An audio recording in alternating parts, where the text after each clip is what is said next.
That's my little sunny sunshine message for today. But go on. I want to hear what Gregor has. I mean, you look great, but you also look really stressed. I can see it in your face. Yep. That's the look of someone who really, really. People get away with so many crimes. Usually against me. Why can't I get away with just a few murder ones? Just a few. That's all I'm fucking asking. No, we can hear you, Jason. Helping me. Did the fuzzy butt. Hey, Jason, can Look you at hear the us? fuzzy butt until the murderer starts to go away. And you still have our attention, and what? I love that.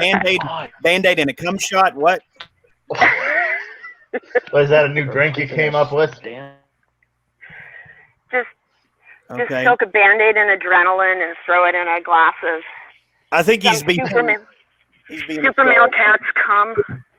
So Ann, what is this fascination that your neighbors have with kicking your door in? Are your cats okay? Yeah, the cats are okay. I moved the cats first. So I moved the cats first, and I was like, okay, I don't have to stress about anything else because the cats are safe. Those are living beings. I don't care about material things, which was just asking the universe to send like some shitbag neighbor to kick my door. And I know who it was. He's this piece of shit who wants to go right back in the pen because he just spent 19 years in there. And he's always been a mama's boy. So, he doesn't know how to handle himself without someone to like cook his meals and wipe his ass. Is he trying to make you his mommy? Well, actually, yeah, he was trying to be a pimp for a while, and he wanted me to be like part of his stable. How could you refuse such an offer? That's his goal in life, huh? Yeah, you could see this guy. You would want to be his pimp too, Ben. Like one look, and you'd be like, oh, and I get money too? Well, that's the problem is most actual pimps hate their mothers, so obviously he's not cut out for it. Yeah. Pray for Ann. I mean, I will too. I will too. But I feel like you have a more direct line to God than me being, down here in the muck, so to speak. So. What do you mean down here in the muck? Up and Ann just froze I don't know on if us. you noticed, but most of our other co-hosts are atheists or occultists, and so that's their business. But and I tend to be more obliging because of what they bring to the show. And I love so, God Gregor, more what than did you anybody read else this week? here. I will throw down with all y'all right now. Gregor, what did you read this week? I didn't hear what Regina said. What now, hon? Can you hear me? Hold on. Yeah. I can. What did you say, Regina?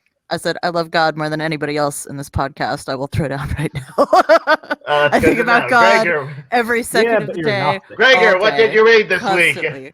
We aren't going down this road. I forbid it. I am interested in seeing. Unless Ann, did you have anything else? Is Ann gone? She froze. Yeah, I think she's gone. Okay. Well, anyway, yeah, Gregor, are you still here? I can't see. Yeah, I'm still here. Okay. The footy butt's in the way.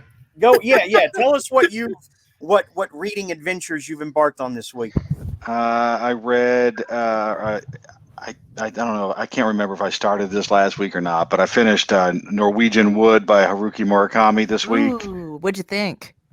I liked it. I like Haruki Murakami. It's not my favorite Haruki Murakami, but it's a good Haruki Murakami book, and like all of his books, it's amazingly smooth writing. You're not understanding exactly what he's doing that makes you just keep on turning the pages.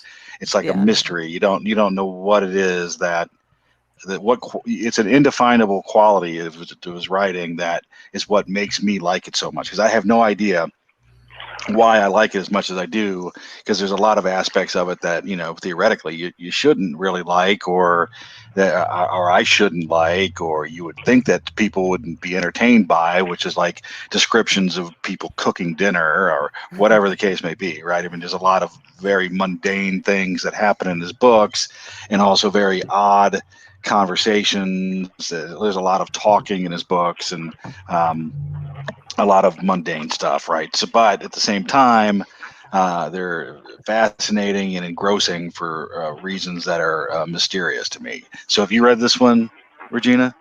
I have the audiobook and I have only really started it, but it was years ago. It didn't really capture my attention like a couple of other Murakami books I've read, which is why I'm really interested in your opinion because I feel like if Well, you it like doesn't that have any. specifically. I mean, I would like to talk to somebody who's read this book because I mean, I've got some ideas about it, right?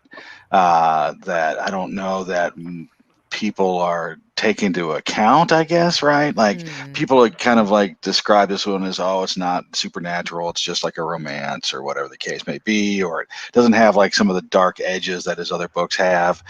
You know, where I would say that that's not the case, right? I think that there, at the very least, there is a dark edge to it that is not explicit, and that if you, you know, like what ultimately happens in it, it makes me at least think, and maybe that's just because I'm a jaded, cynical person, but it makes me think that there's like a villain in the book that no, the main character doesn't even know is a villain, right? And that, you know, that a lot of people probably don't even understand that that particular person is potentially the villain of the novel, and it's written in such a way that maybe some people wouldn't even think there is truly a villain, whereas I think that there is one, right? That is so interesting. Yeah, so you know, I find all of his books fascinating. I mean, everything I've read thus far. I've not read everything yet, but I've read probably the most of what's been translated.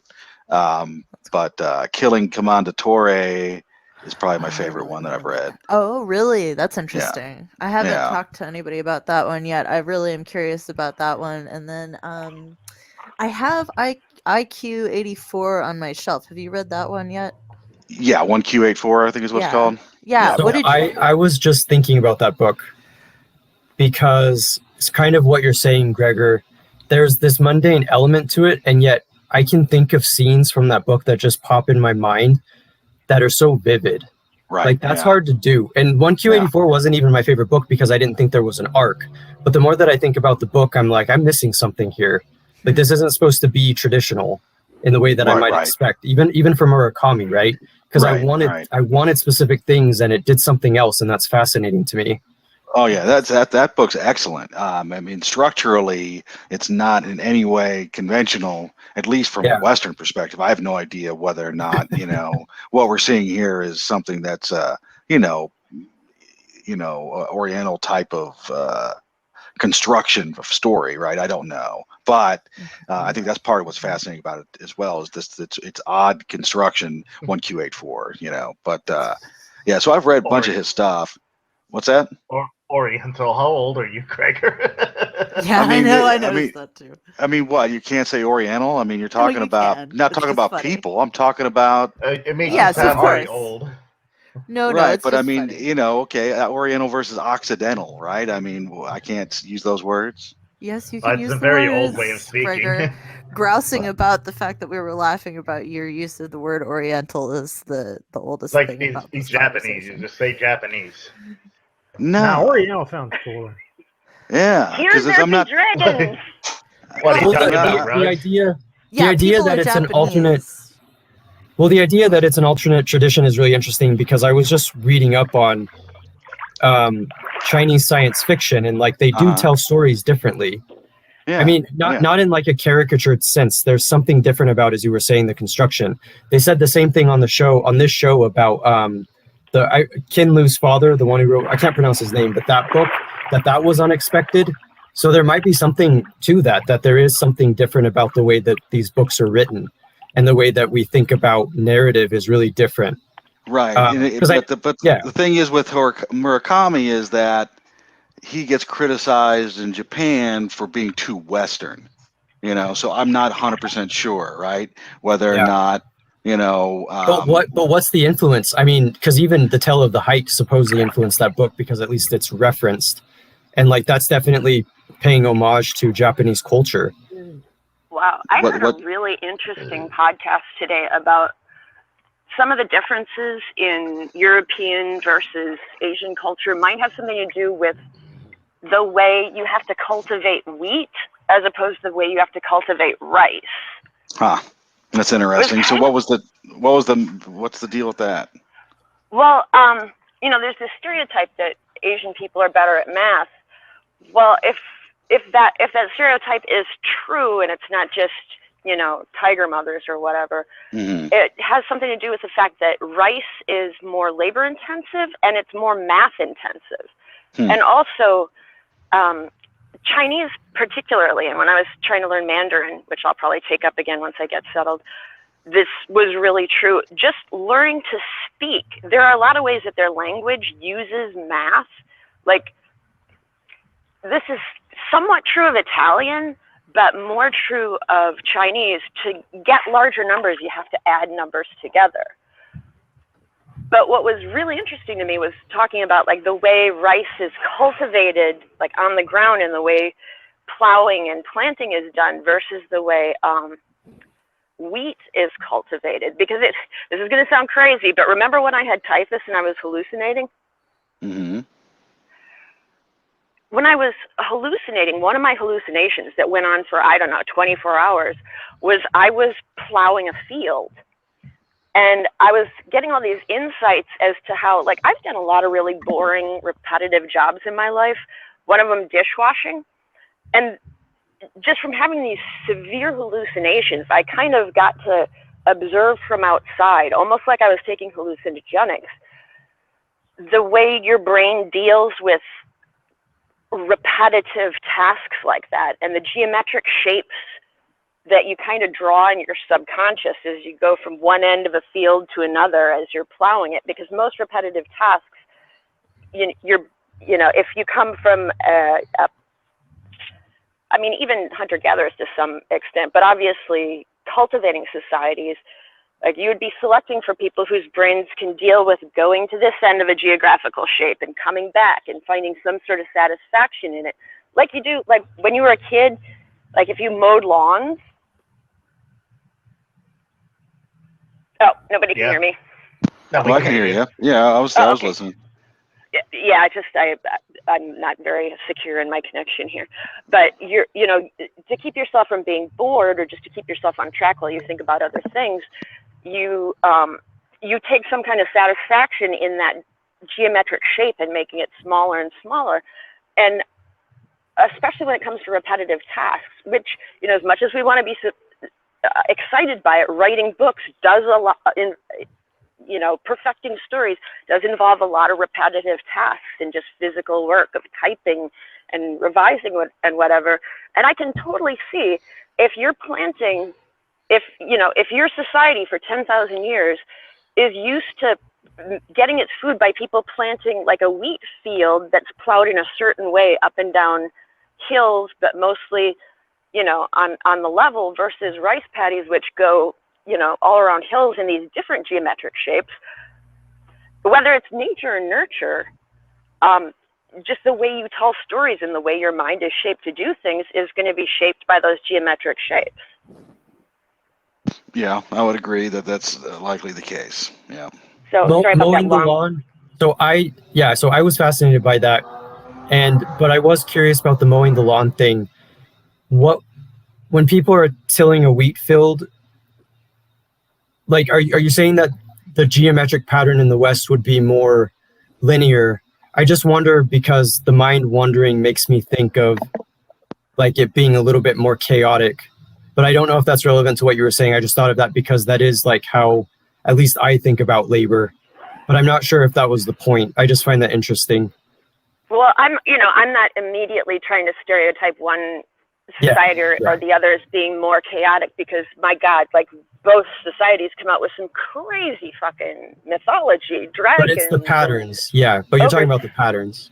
Yeah, like when you're writing a story, you're kind of making the outline of a particular geometric shape, but you are spacing out and coming up with all these other, subconscious diversions from that. But, some part of your mind is still directing you around and around and around this shape. So stories are like, this backbone of plot or theme or whatever is at the backbone of your story, with your brain, being free to do, parts of your brain being free to take flights of fancy, while another part of your brain is just steadfastly pushing the plow and following the ox. around this shape. So, you know, I'm not an expert in how rice is grown, but if I'm guessing rice paddies would have a more complicated, but you know, then there's mountain agriculture in the Alps in Europe. Well, but that's really interesting because you're talking about the shapes, and I do think of Western books as tending to be more linear. I don't want to caricature either, but I think there's validity to that for sure. Because I know what you mean about the kind of like, this is why I was hesitant to use the phrase wandering or roaming, because it's not quite what I mean. Because like that is what was interesting about 1Q84 was the way that it did seem to roam in a way that felt maybe like a flower, like the shape of a head of a flower or something. It was a little bit more, I don't want to say that it's more innate because again, that might be the wrong word, but it's something like that. Right. Because like even because I'm thinking about Western philosophy, right? Like, and the way that tends to be very linear with argument, but that isn't the only way of viewing it. Right, and there are also different periods in Western art. Like you have the Baroque period, you have Greek classical period, which is actually very much influenced by the Orientalizing period, which is when the Greeks started trading with the East. So, you know, that's when you started getting cross-insemination from one culture to another. I mean, actually, before they had contact with Eastern societies, Greek pottery was extremely geometric, a lot like the plainest version of my typhus hallucinations. But when they were exposed to like Egyptian and Eastern culture, they picked up some religious traditions for gods that weren't their gods. So they started applying a lot of the rules that came from like Egyptian religious iconography, which really depended on showing everything really explicitly to the gods so that you would get what you wanted in the afterlife. But the Greeks just picked up what they were doing without the religious connotation and applied it to their gods, and that was religious art, but the way they were depicting things wasn't tied to the religion, so they were freer to like break it up. But Greek classical art is still a lot cleaner and more linear than like Baroque art, which might have something to do with, you know, the difference in the societies of the day. I mean, Hellenizing art after, you know, Alexander the Great and, you know, Athens's hegemony broke up was much more ornate and much more like the Baroque period than the more like elegant designs that they borrowed from the Egyptians in the East. So, I mean, yeah, I actually think. I mean, one of the more interesting things is that the first novel in the modern way we would consider it is largely thought to have first been largely thought to have been written by a Japanese noblewoman, The Tale of Genji. Oh, okay. It's so good. I read it. It's also interesting too because Genji is full of little poems, waka, which are of course really tightly structured and really waka in and of itself is really interesting as you know a poetic form because it is so dependent on like the mimetic lineage basically of the poem, which in and of itself has to be callbacks to previous poems and previous poets. So it's like a very direct, specific structure back through the poetic history of its own language. It's like awesome. ancestor worship in poetry form. Almost. Kind of, yeah. So you read the unabridged version? I have I've listened to an abridged version and I have the Washburn edition, and I'm only partway through it, but it's definitely, it makes much more sense than the abridged version that I listened to. And the poetry is beautiful. Yeah, I just thought that was impressive that you had specifically known that book, because it is interesting that you could argue that was the first novel, and yet we're used to thinking the first novel might have been in like the Renaissance period or something of the West. And it's just interesting. Oh, no. The first Western novel was definitely at least Apuleius or even earlier. Oh, really? Yeah, they did have novels in ancient Greece.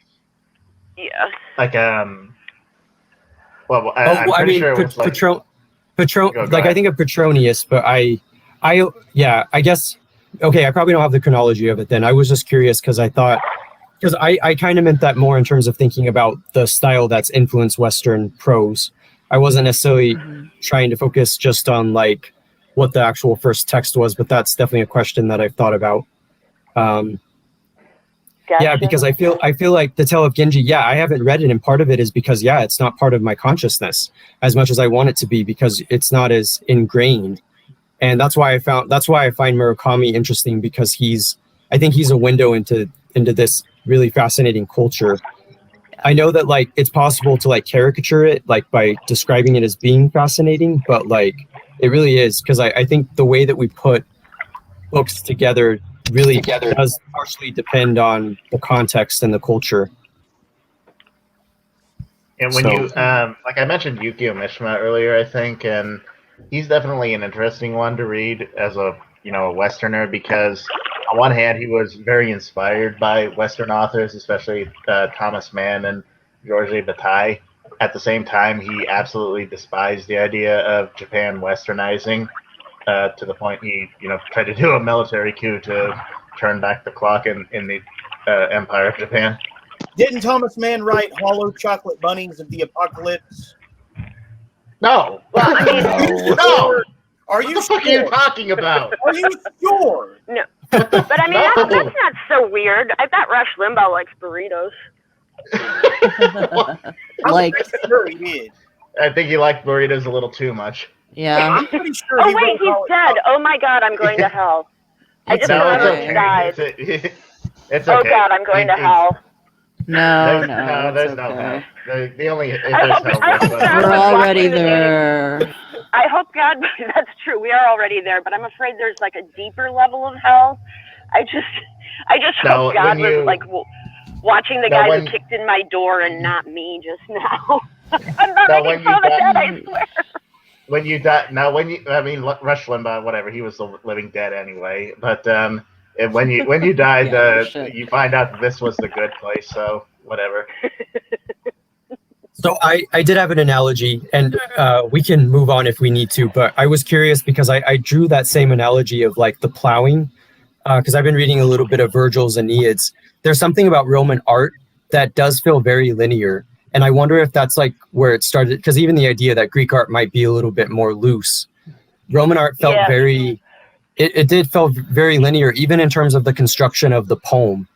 Oh yeah, well, for starters, the Romans, most of their forms are taken from the Greeks, and they're paying homage to the Greeks. Like after the Romans conquered Greece, basically, one of the forms of booty they took was taking learned Greek men as household slaves to teach their children. So they took booty in more than one sense. yeah, exactly. Hey, I actually think though. I'm sorry. Go ahead.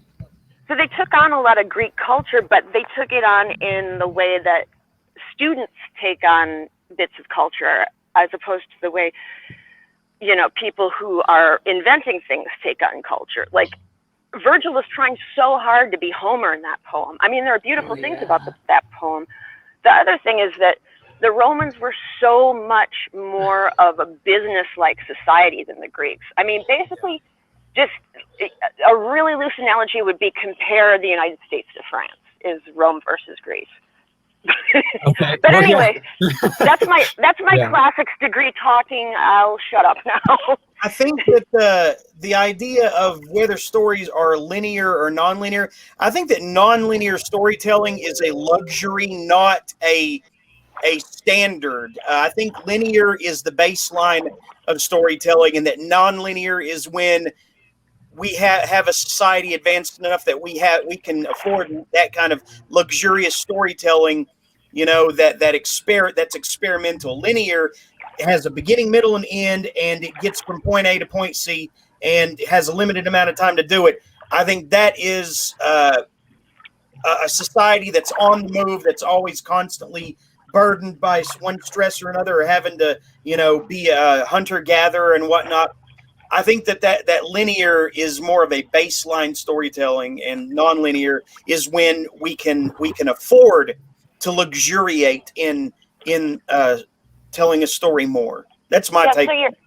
So you're saying, like, if it weren't for those royalty checks from the Burroughs typewriter company, William Burroughs would have had to actually learn to write a story and maybe work for a newspaper or something? Yeah, exactly. Well, he actually did. Well, he did write some good linear stories, and I was gonna say, haters gonna hate, yeah. man. Back yeah. up. Plus, he was a copywriter for a while, so I he love wasn't completely Burroughs' talentless. work, But I think I I mean, gotta like, say that there's nothing more cringy than the people who do like exclusively non-linear stories and then think that that makes them like somehow smarter than everyone else. It's like Jeremy does have a point. There is a baseline of reality that is linear. We can't really get around it. I mean, most reality is not really narratively linear in a sense. Okay, Most No, of it's reality not. is experiences, day-to-day But experiences. the thing is, like, I wouldn't call Greek writing non-linear. It's just like. Well, I feel like you're trying to say that it's just a little bit more freeform. Because the only thing that I I would think say, that's what you were yeah. trying to say. You were saying Oh, that they're okay. more fluid than the Romans. The Romans, I guess, Well, digress I a little mean, bit less, but both yeah, of them are linear. okay. You know what I mean? Yeah, I mean, I've- well, I did want to make a distinction though, just because I find it interesting that I guess what I mean by nonlinear isn't so much in terms of experimentation. I kind of mean it in the way that you actually construct the book. And going back to Anne's point, I'm thinking about how we actually view the world. That's what I find interesting about it.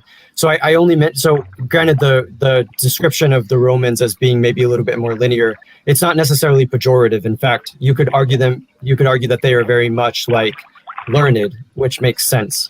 I guess my point though is I'm interested in this view that depending on our culture, so the Worf-Sapir hypothesis, a little bit of cultural relativity, but I'm fascinated by how our cultures influence our viewpoint, because even the comparison of the United States and France is a big difference. I mean, I do feel like French literature is much more probably prosaic or purple prose, as they call it. The United States, for reasons we've talked about in the podcast before, is very much like working class, which isn't bad, but it does influence the way that we talk about stories and the way that we write them. So I just find that interesting overall, because it started with the metaphor of the wheat versus the rice. Well, yeah, I think when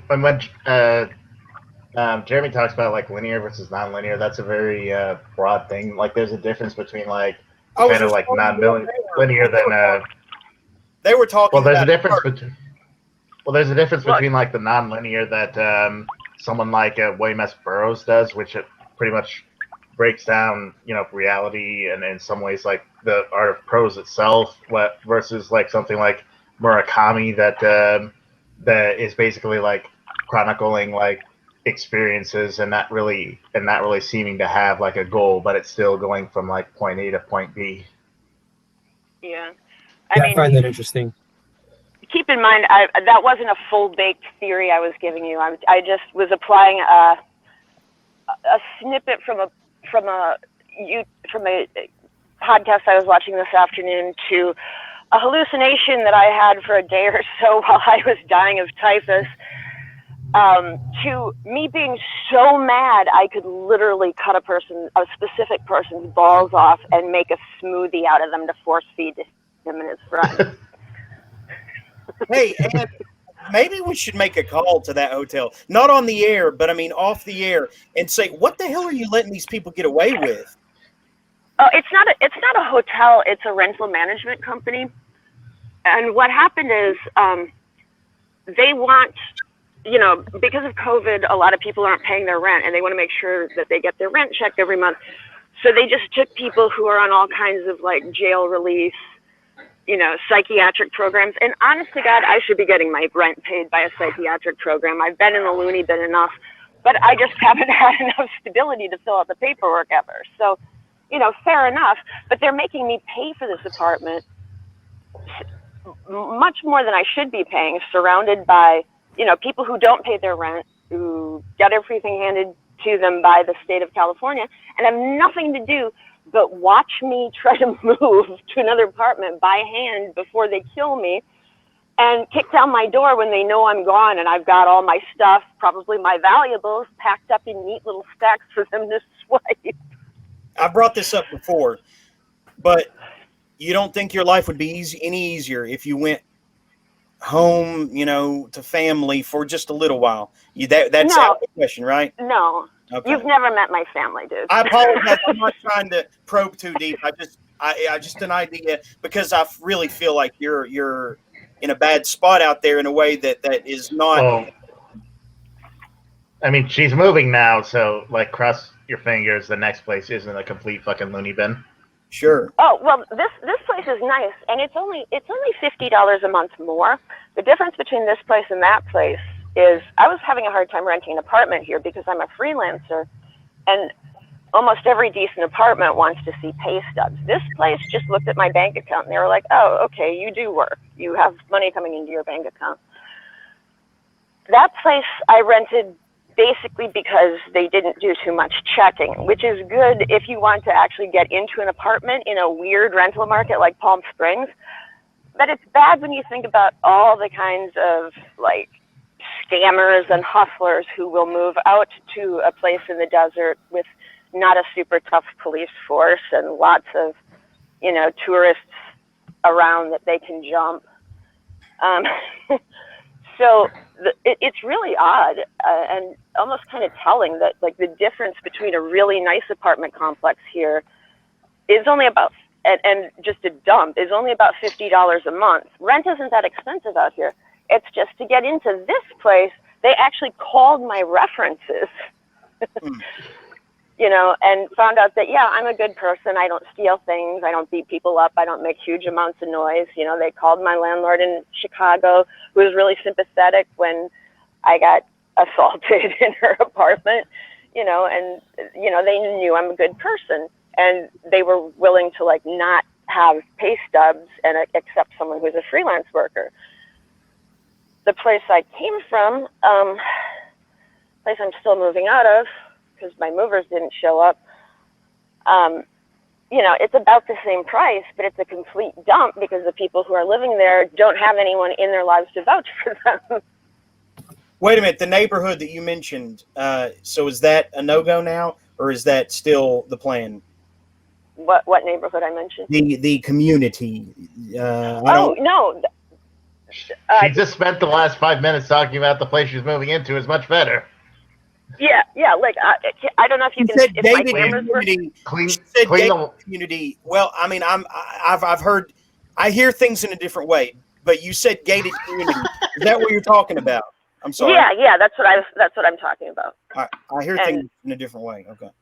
No, so I get you. I'm just saying, like, the difference between middle class and supposedly underclass in a place like this is not income. It has nothing to do with income. It has to do with whether you make your income freelancing, working a 9-to-5, or robbing people and selling drugs. So the difference in rent, the difference in, a nice gated community like this and a complete madhouse where I just escaped is, can you get someone who's rented to you before to say, oh yeah, she's a nice person? Or, do you need someone to just not bother to call your references and just take your check from the county? I wonder if, wouldn't that be something that there was a space where you could put that down on there? I mug people, I move drugs, drug trafficker, if you could check that, It's just like, I mug people. I've allegedly tested a few kids, but nothing's been proven. It's like, okay, you got to pay your rent on time. Yes, sold. Anyway, yeah, go ahead. I'm getting kind of a headache again from talking about my problems. So whatever. I know whatever Regina's got going on. Could we switch the channel to that? I also read Dune. Yeah. Did you like it? Oh, I'm not done with it. I've read it before. I'm listening to audiobooks. I'm almost done with the second go round. Oh yeah, I love it. I think it's fantastic. And one thing that I've noticed, like, I've looked at the trailer for the new Dune that's coming out in October or whatever, and it looks to me like they have replaced the word jihad with crusade. That's which very is interesting. which is annoying as all get out. Yeah. Like, what are you guys doing? You know what I That's mean? very Like, interesting. are you that weak that you're going to change Yeah. any reference to jihad in this film, to crusade? I mean, really? That's Was it very was it interesting. originally referencing anything in the world? Was Dune? Well, I mean, it was using the word jihad as a It's like a the holy war type of reference, right? But it But wasn't yeah. talking yeah. about The Butlerian specifically. Jihad is like a specific But event that in the story. I just need to rant for a second. Sorry. Like I get frustrated with like when we want to censor language in that way because words change all the time. Like the definitions are changing. They're not necessarily loaded until we make them. Not Well, all right. terms because there is a history, but I just worry when we want to censor certain words because we assume it has a certain context that is completely related to what's happening in the moment. Right. Because Yeah. I think, and I know that we may have mentioned this. I know that. Well, I probably shouldn't get into hot water, but I just wanted to say that like I feel like with like what happened with Dr. Seuss, I didn't know what to think about it in the sense that I felt like there is an issue with the way that we talk about things, but it also depends on the context, and I don't know why that gets separated out because I really think that the ultimate way of like understanding ideas, which Jeremy would probably agree with based off what he said, like there's this idea that we have to like actually express it, otherwise things can't progress. And that's why I appreciate this show because it's about like talking about these ideas regardless of the context isn't the only thing. Anyway, I guess that's my TED talk or soapbox or whatever, but Yeah, but I the, just the find it word interesting. jihad in the context of this book isn't talking about, anything to do with like Islamic religion or anything to that fact, right? I mean, it's about, obviously it has roots in our, real world as far as that word has a particular meaning, right? And there's also this big desert planet and there's like obviously influence from our real world, but I This mean, is thousands of years into the future. yeah, this is From like thousands of years into the future, you know what I mean? Like where it's just, Well, but is there this idea that there aren't religious wars? Like, is that what they're Oh, there trying to are religious suggest? wars in Dune. no, but there's this idea that there's this long-standing order of I don't know what you want to call them, basically the Bene Gesserit, which are these this order of women who are able to do. They're kind of like a secret society, but they're shaping the world or shaping the universe through slyly influencing the mating patterns of aristocracy to breed certain types of humans to control the future, kind of a thing, right? So, I mean, there's all kinds of different stuff going on in this universe, right? Uh, there's like the Butlerian Jihad, which is like at some point in time in human history, AI went out of control, and then there was humans versus AI, and then the AI got defeated, and they don't use computers for computing anymore. They figured out a way to do it naturally, quote unquote, with the human brain, and they breed these mentat dudes, and there's this. It's rich and deep and broad and crazy, and it's exceedingly interesting.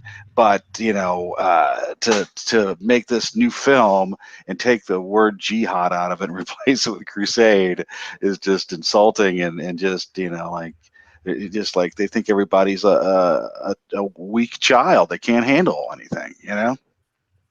Well I mean, I said. kind of think the problem is with the movies that are intended for the general public. They kind of have to act that way most of the time if they want to get made. yeah, I mean, but I hear what The you're saying, catering. but Yeah, I mean, it's pandering, yeah, and it's kind of a I don't know. It's Which I'm also I not think saying that's a good thing.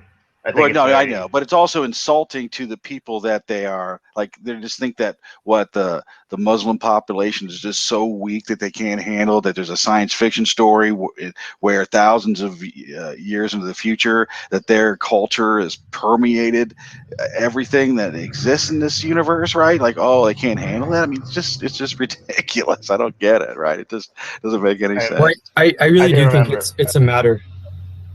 Go Go ahead, ahead. Ben. No, you've had a I lot was to just gonna say. say. Well, I was just gonna say. I remember back when I was younger, I read this fantasy comic from from the 80s, I think. And, there's a character that that was an evil priest that talked about like the jihad. Even, he wasn't, a stand-in for like any real world religion. It was like this weird, like necromancy religion. And, it was, weird to me to see that in the comic, because this was not long after 9/11 happened. And, Right. jihad entered into like the common parlance. Right. Yeah, I mean, but it's just weak. They're just weak. I mean, this is like a classic, right? I mean, they've already made multiple films, right, based on this property, where they've actually used the word jihad in the context of the book in which it's meant to be used, right?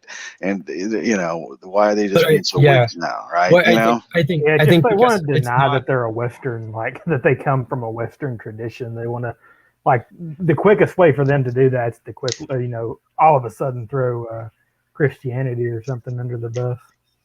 Well, I just feel like it's not about the truth of the word. Like, it's not even true to the art technically, Right, because if you're not right. even able to use the language, I mean, the language matters.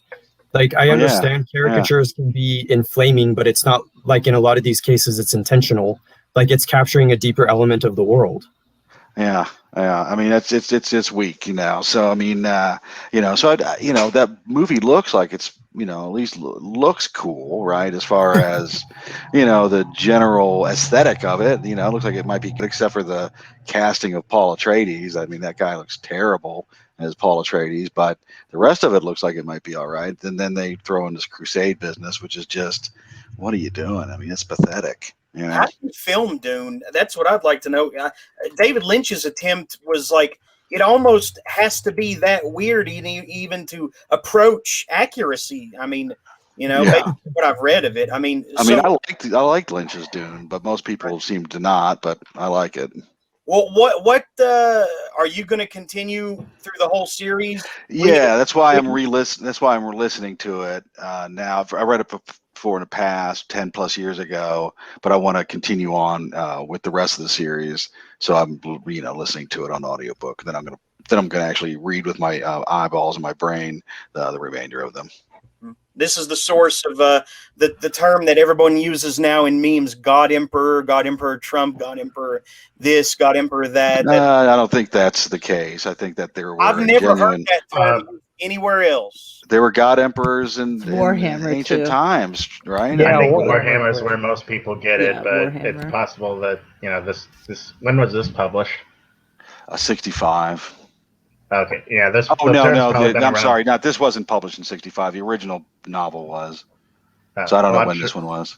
Can I tell the initiated what? Okay, go ahead, Ben. What? Well, I was just gonna say, like, the idea of an emperor who's also a god has been around for a long time. Yeah, well, yeah. I mean, since ancient times. God Emperor. I know they used to think that when they died, they would ascend and become gods, but I never heard the term God Emperor. I've never heard. I'm pretty sure that concept that's used in these fantasy and science fiction novels is taken from the ancient world, right? I mean, I'm like almost 100% positive that's the case. I'm pretty sure that's where Frank Herbert got the term jihad by researching Middle Eastern religions. Yeah. Right. Yeah. Well, exactly. He did.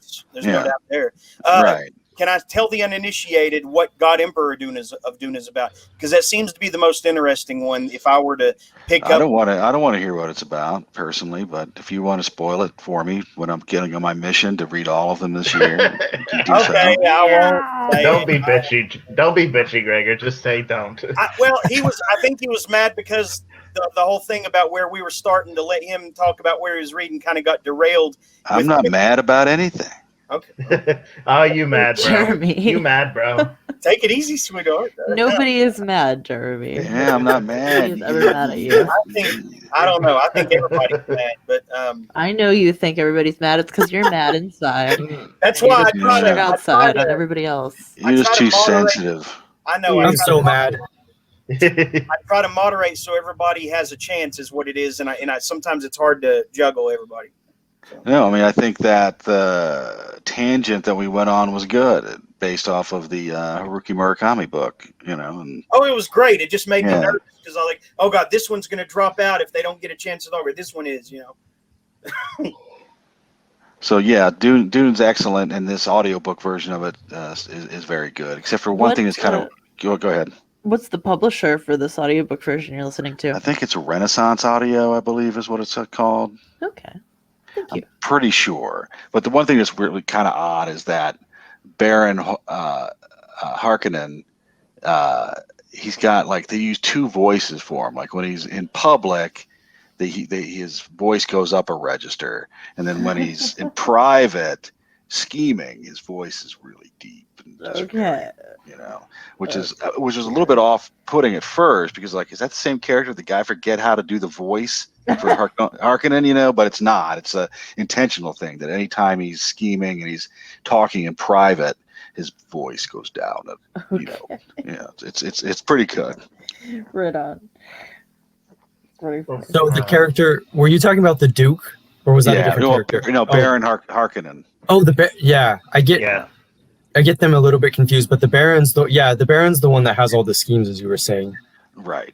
Well, everybody's got a scheme in this book. Well, really, he freaked me out though. Like he's really something. I haven't finished the book yet, the first one, but I really want to. I honestly have to admit, I think it alienated me a little bit, not in a bad way, but I think I realized I wasn't following the deeper elements that you've been describing.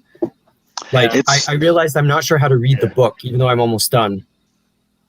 It's unusual the way it's written, right? Because if it's this weird, third person omniscient, and it's constantly jumping into everybody else's heads, and everybody in a scene, you get their thoughts on what's going on in that scene, and they're also thinking about their schemes while they're in scenes with other people, and it's pretty complicated.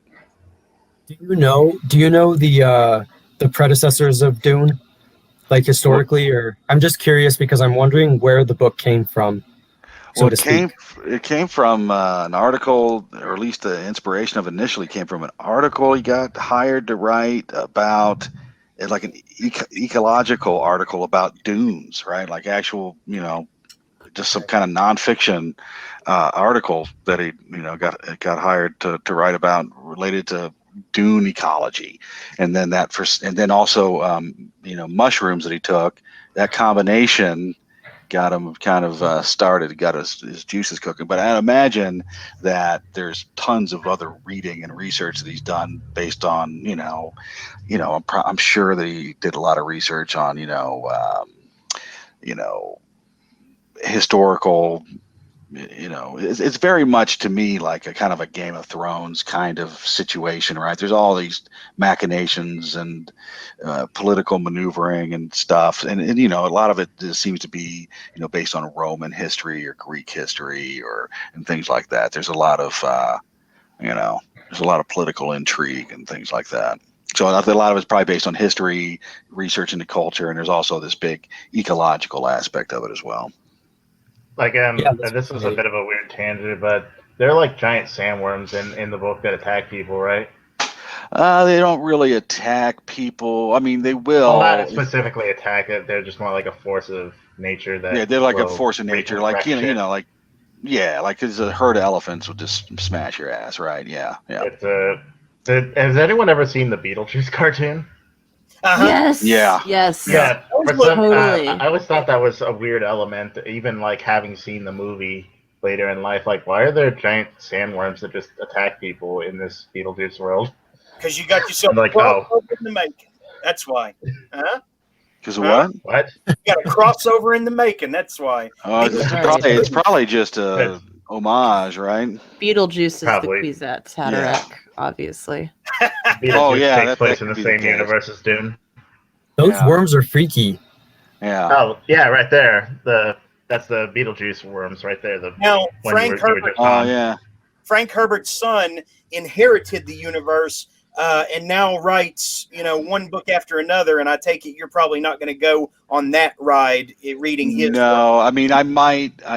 It depends, right? But I might read. There's like. So Frank Herbert died prior to finishing the series. So he was supposed to write book 7, and that was supposed to be the final book. Allegedly there's a whole bunch of notes that he had written and plotted it out or whatever the case may be, but never wrote it because he had like a heart attack and died suddenly. So it's my understanding that Brian Herbert and Kevin J. Anderson took those notes and they wrote what is essentially what was supposed to be book 7 in the series, which is really, they broke it up into 2 books because they're greedy, I guess. I don't know. But, so I might read those 2 books. We'll see. I mean, I'll know after I read the first 2 or 3 chapters of book 7 whether or not I want to read them.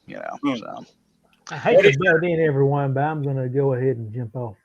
Oh, Good well, night. Night. Talk to you later. Good night, Zach. Happy Good Easter, night. buddy. Thanks for Yeah, dropping. happy Easter. Yeah, Happy happy Easter. Easter. But I have no say, desire to read all of the ones that they've written, all the prequels and things like that. But I might read the ones where they finish off the main story arc that the father had, that had plotted out. Right. Yeah, apparently, that Brian Herbert's actually co-written a couple books with Bruce Taylor. And that's the Iron Maiden guy. Bruce No, Taylor, no, he's one of the greatest short story writers you'll ever read. He wrote. Somehow he ended up writing a short story collection for Eraserhead Press called Metamorphosis Blues. But he's got this nickname that other writers have fashioned for him called Mr. Magic Realism because he writes it so well and so fluidly. Magic Realism, I mean. And his name's Bruce Taylor? Yeah. He has some stuff with Brian Herbert. Yeah. I forget about that connection sometimes. I wonder if old Bruce would be willing to come on here. But yeah, I've actually tried to contact Bruce Taylor before because I wanted him to forward one of my books, but I couldn't get a hold of him. Yeah, he doesn't use technology very well. He's very, finicky or flaky when it comes to that. How do you spell Taylor? Come on. Taylor. Is that a real question?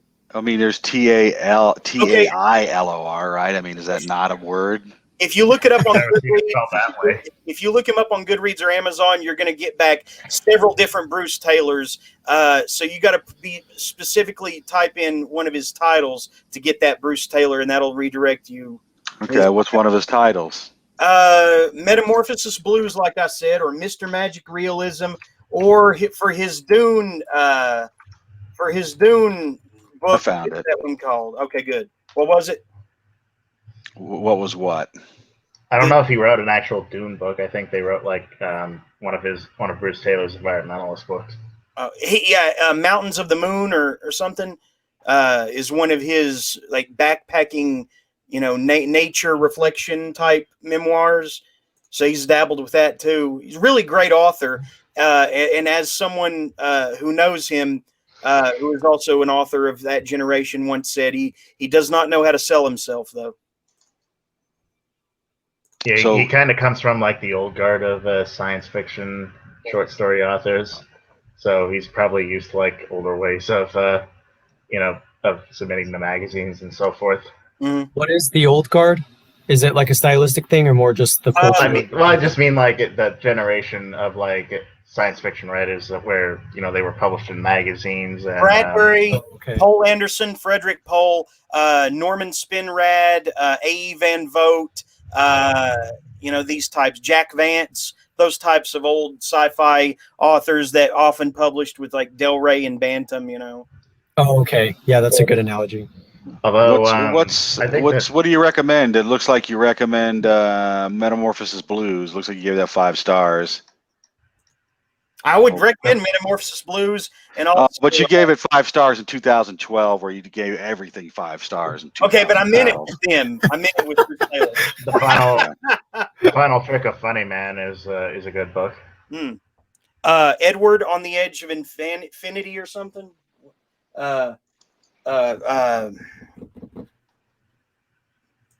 Is that it? Is Edward Dancing on the Edge of Infinity? Is that the name? Oh, this is bullshit. There's no Kindle version of this book. There used to be. Kafka's Uncle. That one's out of print. Are you sure? Yeah, he doesn't have anything. It looks like all of his crap is out of print or not in Kindle format. Crap. Yeah. Well, I mean, I mean, what is he doing? I don't know. It goes out of print. I I don't don't. know. He's an old guy. Get him He hasn't on here. I'm He looking hasn't at it posted right on here. Facebook in a while, so I Kafka's don't know. Maybe uncle something's wrong is with him. Kafka's uncle is in print. I'm putting it in the live chat here. It is available for Kindle. Yes, 99. I was certain that was published through, what was it? Gina one of those- Rinaldi's old, but it was Afterbirth Books. But yeah, now it's I don't remember where, but it exists again. So Where's this up? Where'd you put the link? in the live chat. Oh, I don't want that. Okay, so that one is. Oh wow, it only has 2 stars. 99 cents.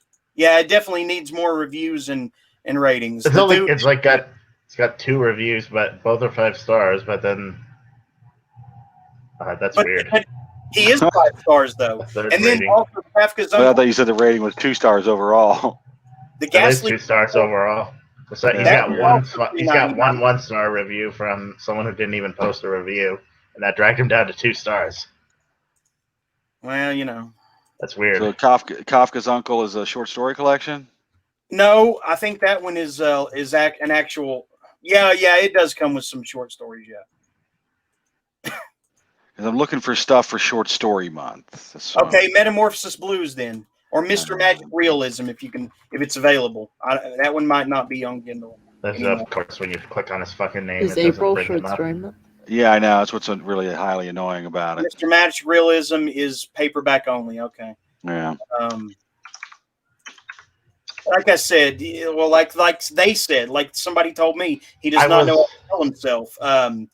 I was certain that Final Trick of Funny Man had a Kindle version. I've got it on Kindle, so it was at one point. Huh. The guy is amazingly talented, but very unmoored. He's not nailed down in terms of author bios or a steady place to find him other than his website. So, whatever, you will enjoy him though if you give him a try. Though I can guarantee that. Yeah, I have to give this the only thing I can find in Kindle a try. So, or you could get the Bizarro Orange Starter Kit. He's got stories in that.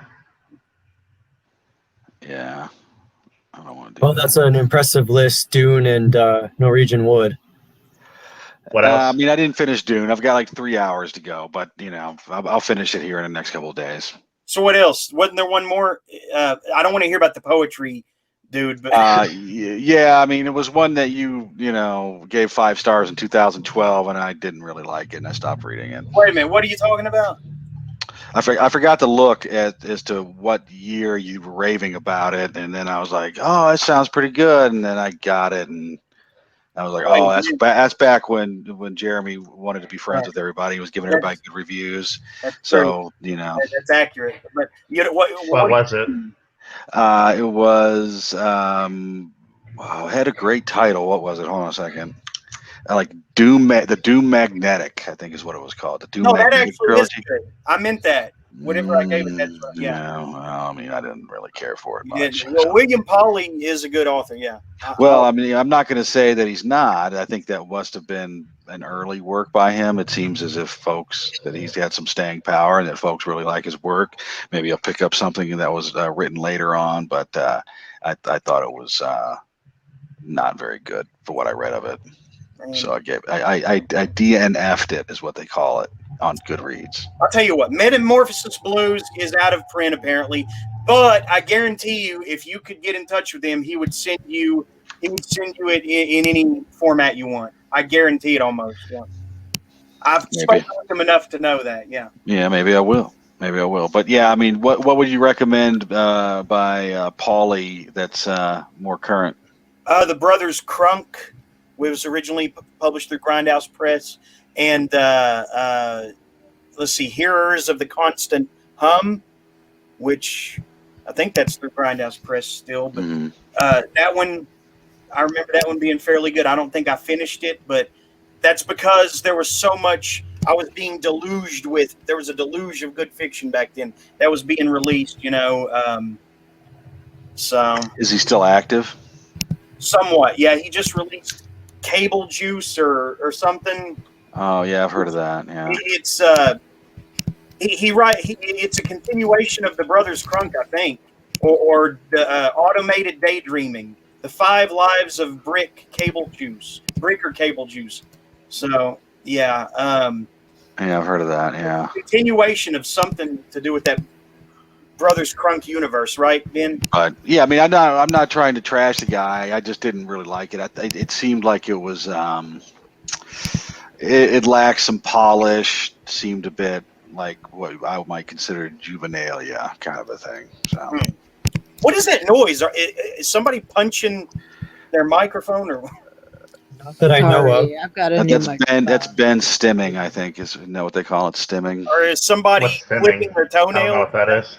Sounds So it's like I think it's a shortened version of the word like stimulating. It's like self-stimulating, like autistic people do. It's like some kind of like a habit, like it's kind of like Well, tapping like on stuff, and rock what are you doing? No, I we can't can't hear hear you, you. man. Are you muted? Hello? Okay. Take your time. God, I wish people would leave her the hell alone. Wish you would leave her alone. Me? Yeah, I've been nothing but honorable and respectful to her. but a little bit prying. A little bit of a simp, buddy. Gotta Yeah, a little tell bit ya. of a simp. Yeah, that's for sure. I won't deny that I've simped a little bit, but I have not pried. No, she shared information with me. I didn't look for it. She told me, like, because there's always a catch with her coming on here. And do you feel that I'm prying into your life? What? Do you feel that I'm prying into your life? Because they say that I'm simping for you. No, I'm just, it's a funny story. Like all the shit that's happened to me in the past couple of years, hilarious story. Makes for great stories. Good radio, right? Part of me actually enjoys telling it, but since it's ongoing today, like another part of me just actually gives me a headache while I don't want to think about it. Yeah, no, but they think that I am prying and like I don't know, helicoptering you or something, like trying to buddy up for some ulterior motive. That is not the case. I didn't necessarily say that, but you are simping. Well, maybe, but I mean, I don't need it to be reciprocated. Is basically okay. I mean, isn't that what simping is? Oh well. Okay. Yeah. Well, simping and helicoptering are two different things, so I don't even know what we're discussing here. Yeah, but I don't either. Is that, so is that everything you've read, Gregor? Yes, yes, it is. Yeah. So Ben, why don't you go? Okay. Well, I finished reading No Country for Old Men, which I did really enjoy. I kind of should have expected that, but toward the end, it's less of a thriller and more of a tragedy, like most of Cormac McCarthy's works are. Yeah. I think it's someone who, like, it's kind of misleading to call it a thriller. Calling it that, I think someone would be really frustrated if they got to the end of that thinking it was a thriller. Yeah, it's not a thriller, no. But it is fast-paced and engrossing, though. I mean, I like that book. Yeah, it's a really great book, but the ending is not a thriller ending by any stretch. No, it's intentionally kind of tragic and like meaningless and very sad. And it does. I did like the connection he had at the end to his other work, the carrying the fire thing, which appears in Blood Meridian and The Road. So yeah, that was a really good one. Cormac McCarthy, still a really great author. I also finished reading today the Exploding Book by Mike Russell. Oh, right. It's a bit hard to describe the book. It's almost more like a Calvino Voorhees kind of book, it's a book about reading, about perception, about language and things like that. there's a meta element where it's a second person, but you as the character are an actual character in the book, and it has an omnipotent viewpoint because you are an omnipotent spirit in the book. It has a lot of really fascinating imagery. Like it has a recurring image of that famous duck rabbit optical illusion. Are you familiar with that? No. Yes. Yeah. Well, Yeah, that's a recurring thing in the book. hey, speaking of that, Ben, I have a question real quick. Yeah, go ahead. Yeah, so I really get interested in this idea that something like books or even just art in general challenge our perception. And I realize that when people talk about art, such as books, because of the ambiguity of language, things often get very subject to really interesting interpretation. But what I wonder is, and I'm wondering if this is what you were talking about with this book specifically, the Exploding Book. In what ways do you think that books, and maybe art, if you want to broaden it, influence perception? Because I can't seem to figure out how to separate my own perception from the subjective world of art and the world around me, if that makes sense. Like I've always been fascinated by that question. I just don't think that it's intuitive to me.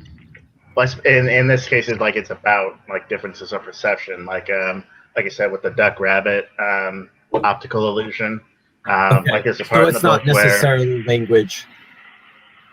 I guess not necessarily. Okay. In the sense, like there's a part where the village in the book where most of it takes place is surrounded by a box, and the box develops a hole in it that looks like the duck rabbit optical illusion, and people split off into two fractions, and one of them believes that it's a duck and the other believes it's a rabbit, and they start religions around it and fight over it. And there's things like the fact that a lot of the characters have undergone a certain kind of amnesia, so they don't understand what sex or death is. Like there's an arc in the book where two people don't understand what sex is, but they still end up having sex anyway, and then the woman gets pregnant and doesn't understand the connection between pregnancy and sex. There's a lot of things like that. I'm curious, just from a semantic point of view, you're literally talking about literal perception, like what we literally see, not necessarily how we perceive it. Well, in a sense, yeah, it's the idea of the fact we don't have a word for something means that when we attempt to perceive it, we don't know how to process it. Okay, I guess because those are the ideas that always mess with me. So maybe I still need to look into it. But I mentioned it because it sounds like an interesting premise. I've really been trying to understand some of those concepts in fiction, or whatever kind of book that is. Yeah. Crazy tidbit, if you want, since we're on the topic of my classics degree tonight, you want to know why Homer called the sea wine dark instead of blue? They didn't have a word for blue in ancient Greece, did they? Yeah, they barely even perceived the color. Right. They didn't perceive the color because they thought it was different shades of black because they didn't have a word for it yet. Like obviously cultures first come up with words for red because of blood and black and white, but it takes a lot longer to come up with words for all the other colors. It's so crazy. Yeah, it's like supposedly blue is a very rare color naturally occurring in nature outside of a few flowers and insects. Blue doesn't really naturally occur. Yeah, besides the sky and the sea. Yeah, besides the sky and the sea, there's no real things that are actually blue besides, like I said, some flowers and insects. Right, and until you start making poetry, what use do you have for a word for the sky? And apparently they've also in ancient Greek literature, there's also been the sky described as bronze. Yeah. Well, I guess, the reason why I brought that up is I'm just really fascinated by the idea that things aren't what they seem. But I guess maybe I took that a little bit too far. I think the book sounds like it's a little bit more focused. but I just find that fascinating because I really think that the things that I perceive are not what I think they are. But yeah, that's the thing about the exploding book is even though it's like heavy on these concepts, it still has a linear story. It's a very weird story, but it is there, and there are like characters with arcs and everything. Okay, that's interesting. Is it kind of in the vein of House of Leaves, the belabored book that we talk about? No, I'd say it's more comparable to like Italo Calvino or Jorge Luis Borges. Oh, okay, It's almost like a sort of fantasy fable kind of thing. Yeah. Well, I love the Did title, you say honestly. Teletubby? What? Did you say Teletubby? No, Jorge Luis Borges. It's very similar, though. I haven't. Come on, I haven't drank that much. Sorry, But, I just managed to find my aspirin and all of my stuff, so I'm just gonna lie down and wait for that to kick in. But I did also start reading the complete stories of J.G. Ballard. With that, I'm just trying to read like 1 or 2 stories a day. So far, I've read the first 3. There's like over 90, and it's 1,200 pages. Yeah, I've got that on audiobook. I've probably read or listened to 8 of them or something. But yeah, the they're first good. 3 stories are actually pretty interesting. Like his very first story, weirdly enough, probably has more similar themes to his later work than than the other 2 that I've read so far. It's kind of a surreal story about a resort, a sort of resort apartment building called Vermilion Sands. And there's like an actual like universe, Vermilion Sands universe that he wrote several stories in, but this was the very first. And it's about a guy who tends to flowers that sing, basically. And he meets a woman who's like a lounge singer who has golden skin and insect eyes. Yeah, And, that's a great story. Yeah, it's a pretty great story, and it feels very reminiscent of his like later works, more than his like earlier ones, at least the ones I've read so far. The second one is called Escapement, which is a very Twilight Zone-esque kind of story about a guy who finds himself stuck in a time loop for a 30-minute time loop, and then the time loop gets shorter and shorter, and when he thinks he's out of it, it starts again. It's a very kind of mind-bending story, and so was the Concentration City, which is like it takes place in this like dystopian future where it's a city. There's a city so large and so dense that flight is like literally impossible because there's no room to fly. And a guy comes up with the idea of flight and believes that if he can like get far enough out of the city, he can he'll be able to implement his idea of flight. But he gets on a train like going west and keeps going west for days. But then he realizes that at some point the train looped around and he's going east again. And when he gets back to where he started from, he finds out that it's the exact same day that he left, which suggests that the city is like in some sort of time loop. And that's another very surreal. Yeah, that was a good story too. Yeah. Yeah, so that's like the first 3 of J.G. Ballard's short stories. The second one doesn't come back to me, but the first and the third were so unique and interesting. They're totally coming back to me now. Especially the woman with the insect eyes and the flowers. That was really good. Yeah, you can kind of tell that he was in a more like real, like almost cynical kind of science fiction than a lot of his contemporaries at the time. This was like back in 56. What was the writer again? J.G. Ballard. Oh, okay, yeah, his short stories. So he did write science fiction then? Yeah. And in a way, he always did, but science fiction he wrote later, I would call them almost social science fiction. Yeah, I mean, these are kind of too, right? They're not really hard science fiction concepts, really. I mean, they're just weird. They're kind of like a Philip K. Dick shorts in a way. What social science fiction? Well, I call it that because he was very concerned with things like how like people's like surroundings, like the cities and buildings they live in, and the technology they use affect people's mental states. Right. You know, like how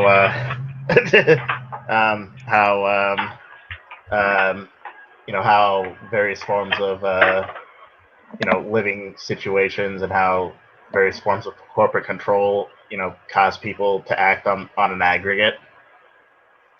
Yeah. Right. Yeah, I mean, as opposed to like hard science fiction where like an actual theoretical scientific theory is like kind of like the crux of the entire story, right? Which is, you know, Yeah, it's I like, actually still don't understand how they write hard science fiction because they're still speculating. Like, what is it that's so grounded in reality? Like, well, I I mean, kind of get it's it, but supposed to be an extrapolation based on current technology, right? okay. Yeah, I mean, Yeah. Gibson didn't write like super hard science fiction, but I mean, he predicted the internet pretty well. Well, I only wonder because that's usually the example I think of. But if you're talking about like science as a field, I have to admit, even with reading science fiction, I'm a little bit unsure about how they write it, like what specific ideas are influencing the science fiction, if that makes sense. I guess Maybe I just need a good, yeah. another way to put it is like they're trying to write this you know, fake science in a way that people believe like this is like, you know, could really happen versus like like I said, someone like Ballard who just writes characters with you know, with golden skin and has like time loops in ridiculously huge cities and things like that. This is Well, where I really like the term speculative fiction for this sort of thing a little bit, because I feel like the term hard science fiction to me summons up a lot of like spaceships sometimes. It's almost like space opera, I feel like, when I think about hard science fiction. But I feel like, you know, the better term is Yeah, and even kind that's of, not necessarily the case. I mean, like Right. yeah. Star Wars is like the most famous of that, and that's Yeah. almost like borderline fantasy. Yeah. Right. Yeah. Hard science fiction, you really, I mean, you know, what folks say is that the scientific element is, if you took that out of the story, it would not work. Right. That's kind of what folks say hard science fiction is. I don't really read a lot of it. Right. I have read some of it. And I can't think of an example of one that would, you know, or give you an example, but that's what like folks say is the definition of a hard science fiction story, is that the story doesn't even work if you take the science fiction element out. Yeah, I definitely don't mean to be nitpicky, like there has to be a definition, but I'm curious because I think there are some scenes in the supposed science fiction, speculative fiction world where they like kind of they like overemphasize the hard aspects too much, and I think you lose sight of the creativity of it. And I guess I'm just trying to find the balance of like how, like if I'm writing hard science fiction, or I mean just science fiction, like what elements would I include that would make it so? Because like even thinking of Dune, like Dune seems to have some elements, but it also has like these really like more fantastical elements too. But I would definitely describe it as science fiction because of the way that it thinks about culture. Yeah, but And it's definitely not hard science fiction. It would be considered social science fiction based on the definition that our man Ben gave, right? yeah, and I guess I find that interesting because I wonder, like how. Well, I do wonder just how some of these writers write their stories in a way that captures those elements. Well, I mean, the folks that write hard science fiction, you know, a lot of them come from an engineering background, you know, or a science background, and Well, I guess their that's brains work differently than my brain works, and Yeah, I would so never be able to write something like these guys write, you know. yeah, like the guy who wrote The Martian, like for Oh, yeah. most of his life, he was a programmer. Well, I guess that's kind of what I Or mean Arthur is C. like Clarke stuff, right? I mean, Yeah. not all of it, but well, how you access it, because like, you know, I actually ended up talking with a nuclear, well, I don't know if he's literally a nuclear physicist, but he's studying it. And he was like, you can't understand quantum mechanics without the math. And I believe that, but it's also like, is there anything I could use that would be convincing though? Like even as a layman, and I don't know if there is. And I guess that's what I'm wondering, like how they, I mean, I guess it makes sense if they just have the background, but I guess I just wondered because like, it's a cool idea, but it seems a little bit inaccessible sometimes. yeah.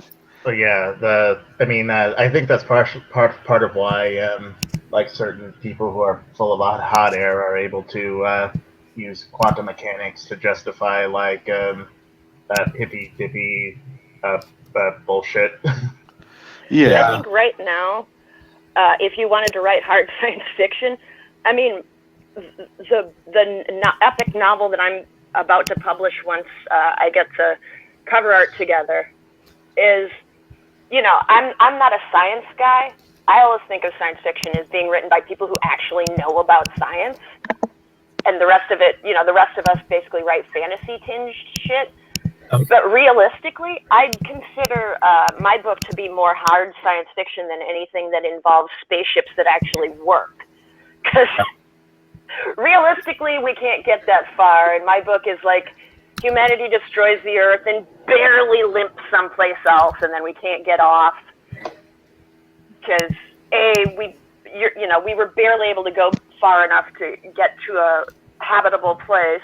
Because so far we haven't learned to bend space and time, which seems to be the only way to time travel. Because light is really fast, and everything is billions of light years away. So unless somebody figures out how to like pinch space-time and get us to where we want to go, we might be able to limp to Alpha Centauri and hope that it has some place that we can live. And by the time we get there, people are going to wake up from their crypto sleep or whatever, and maybe have amnesia, or maybe thousands of generations will live and die on these spaceships. And by the time they get there, they'll basically be savages who don't remember how technology works. Well, yeah, that's a big part of your book is they've forgotten to use how to use a lot of technology, so there's not really TVs or anything like that. The theater is the most popular form of entertainment, if I recall correctly. So from what I recall, it's like a weird amalgamation of like modern living, like late 19th century living, and plus some futuristic technology. Yeah, basically, if you dumped like very unenlightened 17th century Europeans, like the serfs who are parodied in Monty Python, if you dump them on a planet where some of them could be immortal just as long as they kept the other ones down, and maybe gave them like 3 working televisions, this is what you'd come up with. Yeah, that's a really cool premise. Yeah. I after I read Electra's Revenge, I felt like I tried to read Talkative Corpse, and I'm so exhausted from Electra's Revenge still that I don't even know how to. The Talkative Corpse is a very angry book. Yeah. Very angry and bitter. Yeah. For it sure. has kind of a happy ending, but. Yeah. Go ahead. Sorry. Oh yeah, I mean, it is angry and bitter, and it's rants on top of rants on top of rants. Yeah. Yeah. I wrote that right after I turned like 32 or 33, and after a lifetime of apprenticing in the newspaper industry. I was and being told that I was too young to be a staff writer, and I had to pay my dues. Like right around that age, everything flipped, and suddenly you had to be 22 years old to be a staff writer. So I was like 22 and willing to basically get fucked in the ass on everything you write. Yeah, which basically means you have to have rich parents, because you need to be 22, willing to not get paid, and living in a major metropolitan area. So whole industry changed, and so you don't hear a lot about this because nobody gives a shit about Generation X because of low birth year numbers, and there just aren't very many of us, and pop culture loves huge numbers. But everyone I know around my age who was working and slaving to become a journalist either jumped ship and can't say anything because they're working in advertising now and they'll get canceled if they say anything, or basically is the character of that book in that book. Yeah, I think that's why I don't think the other ones who the other two who've read it liked it that much, but I really gravitated toward it because I really like character studies, and Talkative Corpse is like more of a character study than your other books that I've read so far, I think. Yeah. I've said this before. It was inspired by A, my own experiences in a dying industry, and B, this guy about my age or maybe a little older that lived in my shitty apartment building in Chicago who just looked like he had the weight of the world on his shoulders, and like he did have an alcoholic demon like following him up and down the stairs all day. You know, he'd come up from the laundry room just looking like he wasn't going to kill me specifically, but if he met some specific person, he was definitely going to kill them. I just want to say I never said I didn't like it very much. Well, I wasn't sure how you felt about it. I thought you said you didn't like it, but that's me misremembering. I never said that. No. I'm probably developing water brain. I need to stop drinking. No, I never said that. I said that the rants were great, but there wasn't the story through line that I like in general, right? That's really all there was to it. You know what I mean? But I wouldn't say I disliked it by any stretch.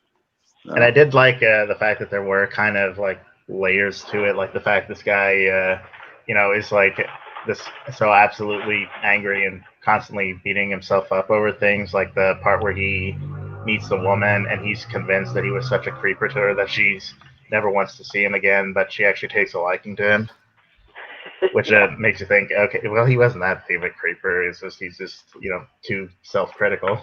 Right. Yeah. I mean, that was good. I remember, and the ending was really good. I really liked the climax or whatnot. That was really good. I mean, I won't spoil it, but I'll say anyone who's ever worked a shitty job will absolutely love that ending. Well, thank you, Ben. Yeah. And the ending was a lot more plot heavy than the ranty part the rest of the book. It. Yeah. I mean, I enjoyed it in that every rant was good, but the rants didn't seem to be connected in such a way that it drove me through the book. So I was kind of like, all right, I'll read this rant, put it down, read another rant the next day, kind of a thing. It wasn't necessarily it wasn't a plot-driven book, I guess, and it seemed like it was going to be when the demon showed up, right? I thought there would be more antics, I think, right, with the demon screwing this guy's life over, where it wasn't as much that. So maybe if I put out a second edition, I'd put in more of that. But to be perfectly honest, that's the kind of book that you write when your life is so bad that that's all you can write. Yeah. I mean, like I said before, I mean, it's well written. I mean, it was also like it flowed, like the rants were really well done and they flowed, right? And obviously you did a great job of editing it and it was a well written book, but there were things I didn't like about it, but it doesn't mean I didn't like it. So I also think I probably read it like at the right time, because at the time I was working a really shitty job and trying to find another one. What an absolutely humiliating process that is. And I also couldn't disconnect that this dude was not you, because the voice was so much your voice that I kept on like forgetting it was a dude, and I'm like, oh, it's not Anne, it's not about her, So, it was hard for me to disconnect that. If I had never talked to you before, I probably wouldn't have had that problem, right? But even there was a lot of there were some anecdotes that you've said in this program that were in that book. So that also, didn't help as far as me thinking, oh, this is not about some dude. This is about Anne, or autobiographical story about a woman. And this wasn't, so. Yeah, and it was kind of combined with a dude. Yeah, well, like I said, like when there were autobiographical parts in that novel, but actually my life was worse than that book. When you're, people, I guess only idiots are left thinking this these days, but I still run into them every once in a while. People who think great writing comes from suffering, so I hope I get to suffer. Like, no, you don't. Later, you might get a lot of creative ideas out of suffering, but while you're suffering, it's really hard to be genuinely creative. Yeah. Yeah. I agree. Like, that's the thing about like mania. The experience of mania is that like you often feel like you're at a really high point, but you can't do jack shit. Yeah. And I think part of it is too many people exaggerate their suffering for the sake of writing. Yeah. Yeah. while we're talking about everybody's writing, I did want to bring up how I'm curious how the reception's been for your latest Dottie story, which is an ongoing erotica serial, Regina, right? Oh yeah. That's actually an older one. I haven't released a Dottie in a little while. It's been probably a few months. Didn't you release that big thick one, or is that like a compilation? Yeah, I released that is season 8, so that's all, or excuse me, season 1. So that's all 8 episodes are in a wonderful compilation, and what's it it also called? includes it's just Dottie for You season 1. And it does not include the shorts, so I gouge you on those. You have to go and buy those online right now. But eventually, the shorts that are standalone shorts, like the Very Dotty Christmas special, will be combined in their own sort of collection. So slowly but surely, we're growing. And God, I mean, season 1 is kind of a ridiculous deal because it's like you're getting 3 novel length episodes, and I want to say then 5 novellas. It might be 4 novellas and 4 novel length episodes, but either way, it's a lot of really bizarre, strange, surreal, violent, cannibalism themed, and sometimes just murder themed erotica, but it's consensual, so it's okay, Amazon. I love this tagline. Well, not tagline, but this little snippet here of the synopsis where it says, when you've got 2 regenerating people with a penchant for consensual cannibalism, after all, it solves the problem of Christmas dinner. So they can eat each other and then they like magically or biologically regenerate.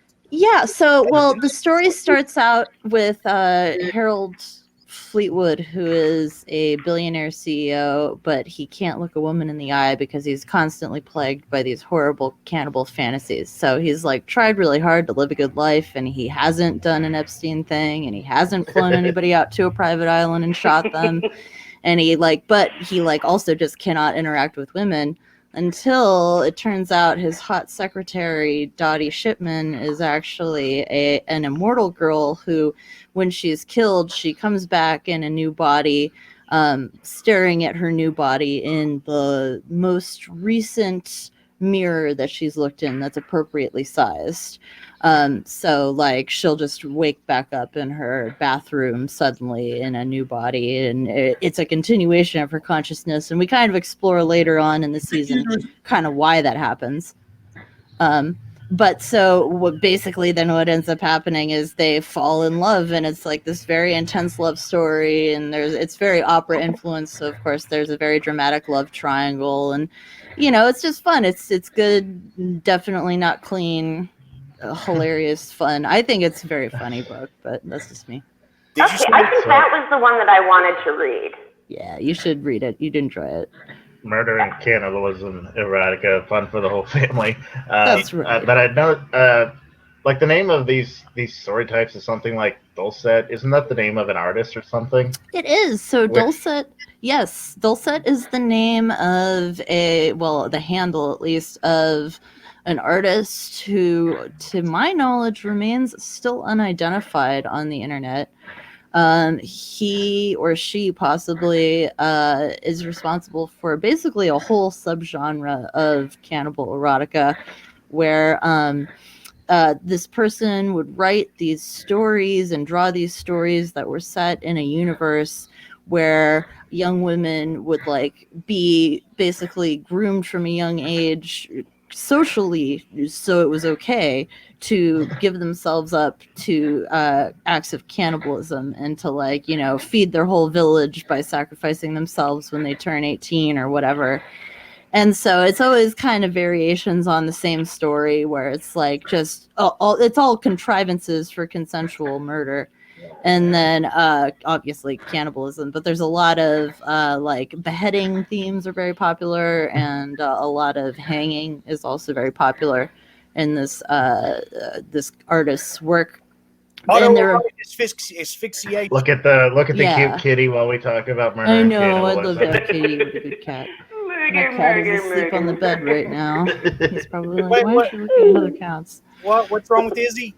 Oh, nothing's wrong with him. He's just he doesn't like it when I'm on the podcast because this is normally the time of night when I'm playing with him and hanging out with him, and Well, he you can play feels. with him. We can have Oh a chat no! off. It's just I run around in circles with him around the dining room table and drag a string for him and do all this other stuff to entertain him. So it's just not the same for him if I'm just hanging out trying to get his robot mousey to run around in circles. But yeah, I did find that fascinating that the Dulcet artist was apparently either so popular or filled such a niche on the internet in its early years that the whole thing is still named after them. Yeah, well, it's like a specific style of bondage, basically, too. I mean, it's like if you look, for instance, what is the name of Mookie's Kitchen? Mookie's Kitchen is a website, a photography website devoted to fetish photography, and it's primarily just, women go to this place and they model and they pretend that they're being tied up to be, eaten or whatever. So they're tied up like big roast game hens, and or like put in a big pot, there are all these different, it's almost periodic of regular pornography in a way, which is something I find very interesting about both photographic and computer generated dulcet. The other thing too is there's a big contingent of dulcet art which is computer generated instead of just illustrated, which is also really interesting. I don't know. Yeah, so Regina, go ahead. I have a pitch on that note because I find that fascinating, the idea that they regenerate basically, because like you've described how like kind of the way that you understand life through the lens of more transgressive writing, among other kinds of things, is like thinking about trauma through the lens of these kinds of so even the way that you might describe, because what I want to say real quick is that I feel like there's an interesting conflation of like the kind of erotica elements with the violence in a way that brings about something that I've thought about, and I mean this as a pitch, because like I've tried to explore that theme in my book Contorted Royal, because I was trying to capture the theme of this kind of perpetual death, and I've done that in another short story that I wrote, although it was a much different take. But I'm just curious if that theme of regeneration comes from that metaphor of trauma, of like, it's almost like you're reliving the same thing. And the reason why I wonder is because then if you throw that in with erotica, I think of the strange, like, because this like really bothers me when I think about like, I guess people that struggle with exploitation, when I think of like these weird confusing elements of like what people might actually want to experience versus how that becomes complicated by the actual context. And the reason why I wonder is because like it's an interesting theme, but I have a hard time imagining how to handle it. And so, I mean, obviously, like you have like a take, which I would be really fascinated to see. But do you feel like some of these themes can be sometimes hard to stomach in that way, because you feel like you're like reliving that complicated, I would describe trauma, like that you're reliving it again, or is that kind of a stretch? That's really interesting. Wow, that's actually very interesting because the book I'm editing right now, Familiarity, is like really rooted in my experience of trauma, and it's largely about overcoming trauma and kind of getting through it. And I definitely do. I think a very large portion of the story of Dottie for You is about how trauma impacts us as people and how we choose to respond to that trauma. I'll give you 3 examples. First you've got Harold, who's our main character, who I love Harold. I think he's really fucked up, but I find him very relatable. And I feel like in part that's because for me, it's like cannibalism is the ultimate taboo. And so in that sense, Harold's fetish represents all of our dirty little secrets. And so, it's like when you're so extreme, everything less is kind of contained within that boundary. So that opens us up to kind of already be unconsciously projecting whatever it is we need to project onto this character. But in the book specifically, he is probably, it's hard to say where anybody's fetish comes from, but you can kind of extrapolate that part of his interest in these subjects is rooted in the fact that his mother, Brunhilde, because I can't help myself, is a Holocaust survivor. And but she's like, she also, in having this trauma that she won't express to anyone, she tells Harold all these horrible stories of her experiences in the camps while he's growing up. And so things like, realizing she was being given lipstick made with the fat of her fellow Jewish prisoners, so that kind of gets rooted into his sexuality a little bit. And, these various other stories of just violence and horror and non-consensual things build up. And so it's kind of, we're left to extrapolate that these are kind of the things driving Harold's interest in this. And Dottie is kind of the same, where Dottie's first experience of death is someone kills her and then wastes her first body. So they feed her to dogs. And she, so she is like obsessed then with the idea of being consumed and being put to use. And so there's, kind of her trauma. And then there is Leo Byron, who's the third part of our love triangle, who's Harold's business partner. And Leo is also a billionaire, of course, and he's no longer Harold's business partner because he retired young and he's been traveling the world and doing all this stuff. And it turns out that while he's been away, he kind of in like a Tony Stark or even maybe a Dr. Manhattan kind of a way, hired some sketchy scientists to do a thing, and now he's immortal. But like whenever he gets into a high emotional state, like say when he's coming, he might possibly make people explode, and so he can't have sex without killing someone. So there becomes this kind of tension where he's like, Leo's trauma is just the trauma of being alive. He is a man who is so afraid of the concept of death that he will do anything to avoid it, up to and including killing every sexual partner he has for the rest of his life. And so then it kind of just becomes, Harold is the moral thing to maybe encourage Dottie to have a relationship with Leo. And then, Leo realizes kind of what's going on with Dottie and is like, oh, I need to get Harold out of the picture. And it becomes, so this is where the opera part starts to really take off. And there's a lot of backstabbing and a lot of juicy drama. So I feel like everybody should check it out at some point or another. And if you don't like the fucked up sex scenes, feel free to skim them. They get real fucked up. I don't know if we did we do any amputation in the original season?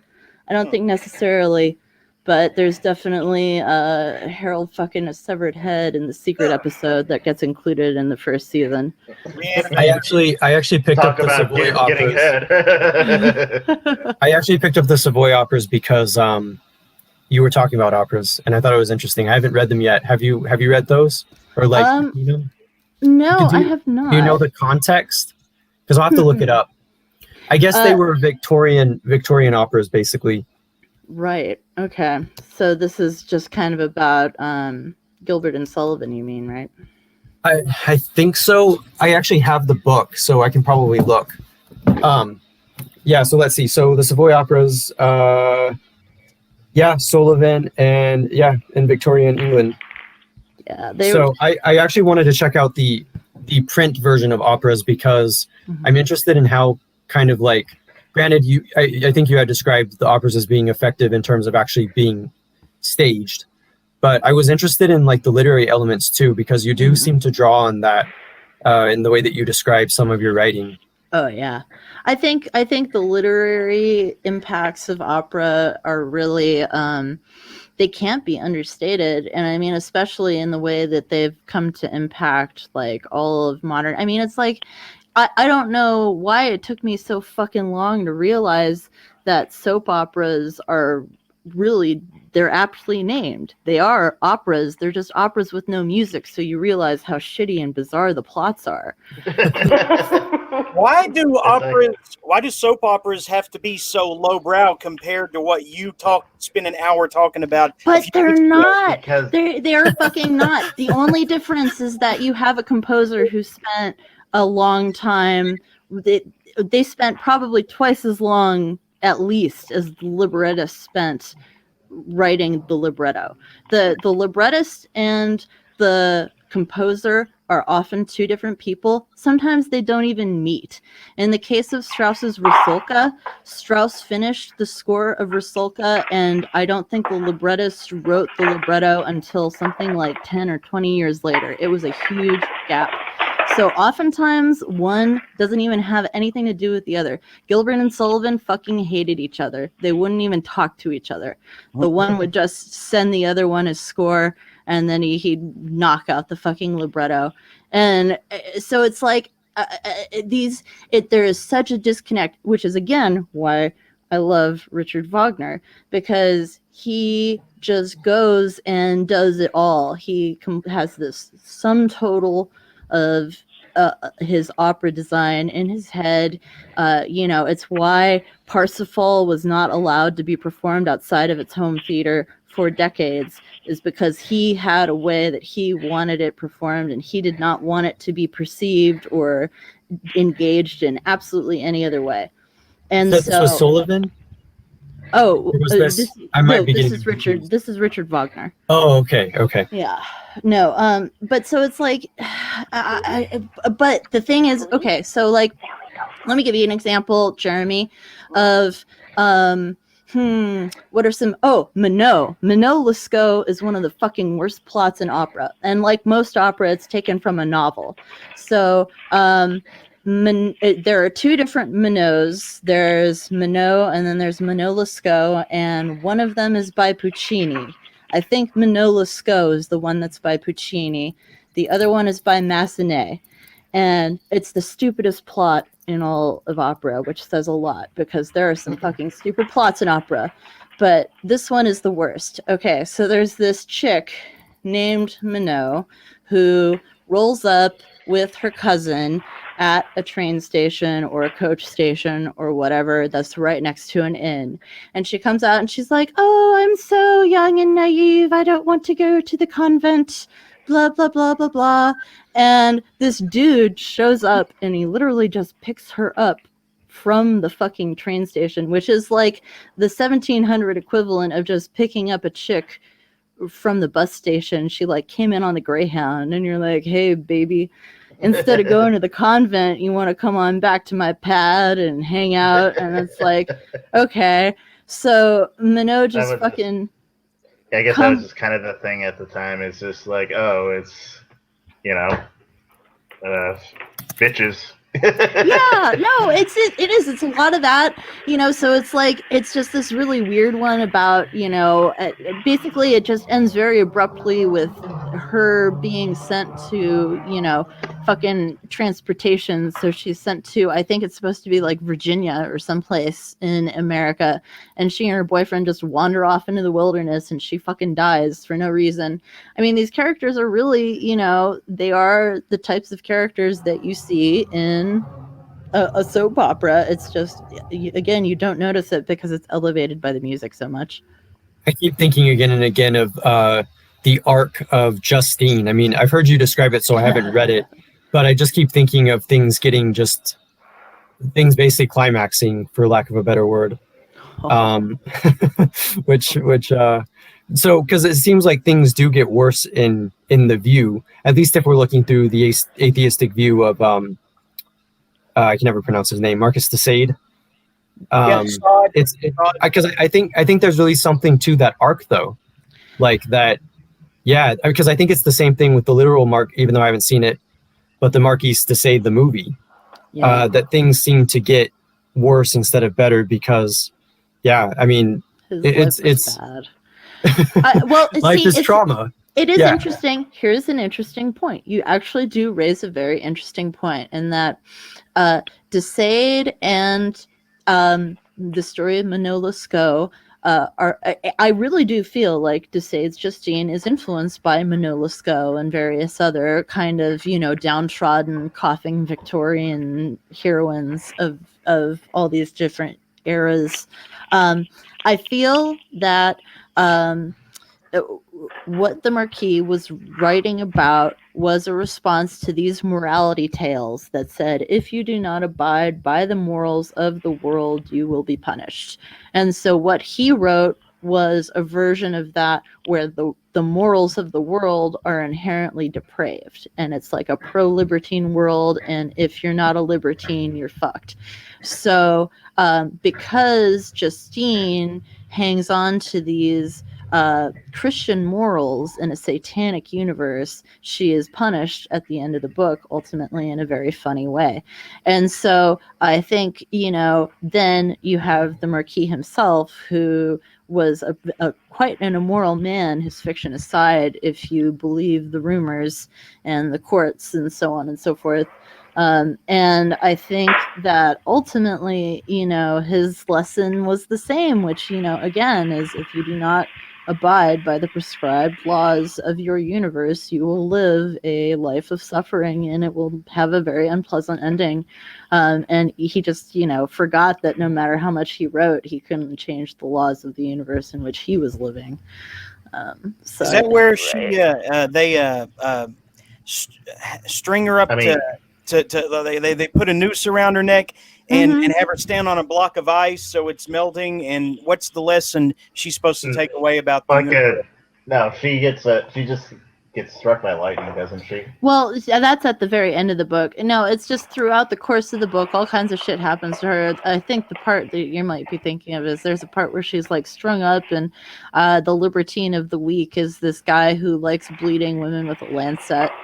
And so she like gets strung up, and he's like bleeding her thighs and shit. So I think you might be thinking about that. But I mean, it's a course of progressively more absurd and violent and depraved libertines kind of, you know, perpetually bring her into this world and give her the opportunity to become one of them. And she keeps refusing and keeps relying on God and keeps, you know, insisting that Christian morals are the right way to go, and that, you know, she's just gonna follow her conscience on this one until, you know, it's like the final libertine of the book is this guy who gets off on beheading women, and she just like barely escapes with her life, and finally she meets her sister again and gets rehabilitated, and her sister's husband are really nice to her, and they're really rich, and finally there's like a thunderstorm outside, and so they're running around in the house closing all the windows, and Justine gets struck by lightning in the house, which is my fucking favorite part of the whole thing. It's not just that she's struck by lightning, it's that she's inside of the house, which is, of course, the safe Christian place to be in the thunderstorm of our universe, and she's nonetheless struck by lightning. Well, thank you for obliging me, Regina. I should head out. I did want to say real quick, though, I find that to be really, I think, tongue-in-cheek. Yes. Refreshingly, that basically, like, you're punished no matter what you do. Right. So exactly. I totally relate to that. Yeah, well, you know, all these Victorian or pre-Victorian, in Assad's case, mores have to be seen in the light of the fact that, like, they had no cure for syphilis back then. Yeah. No Look at shit. it, side by side. Tell me, doesn't she look like Melora Walters? Who? Melora Walters. Look. I don't know what the fuck you're talking about. Well, how do we get off on this? Look at the pictures. Look between comparing some women with Anne.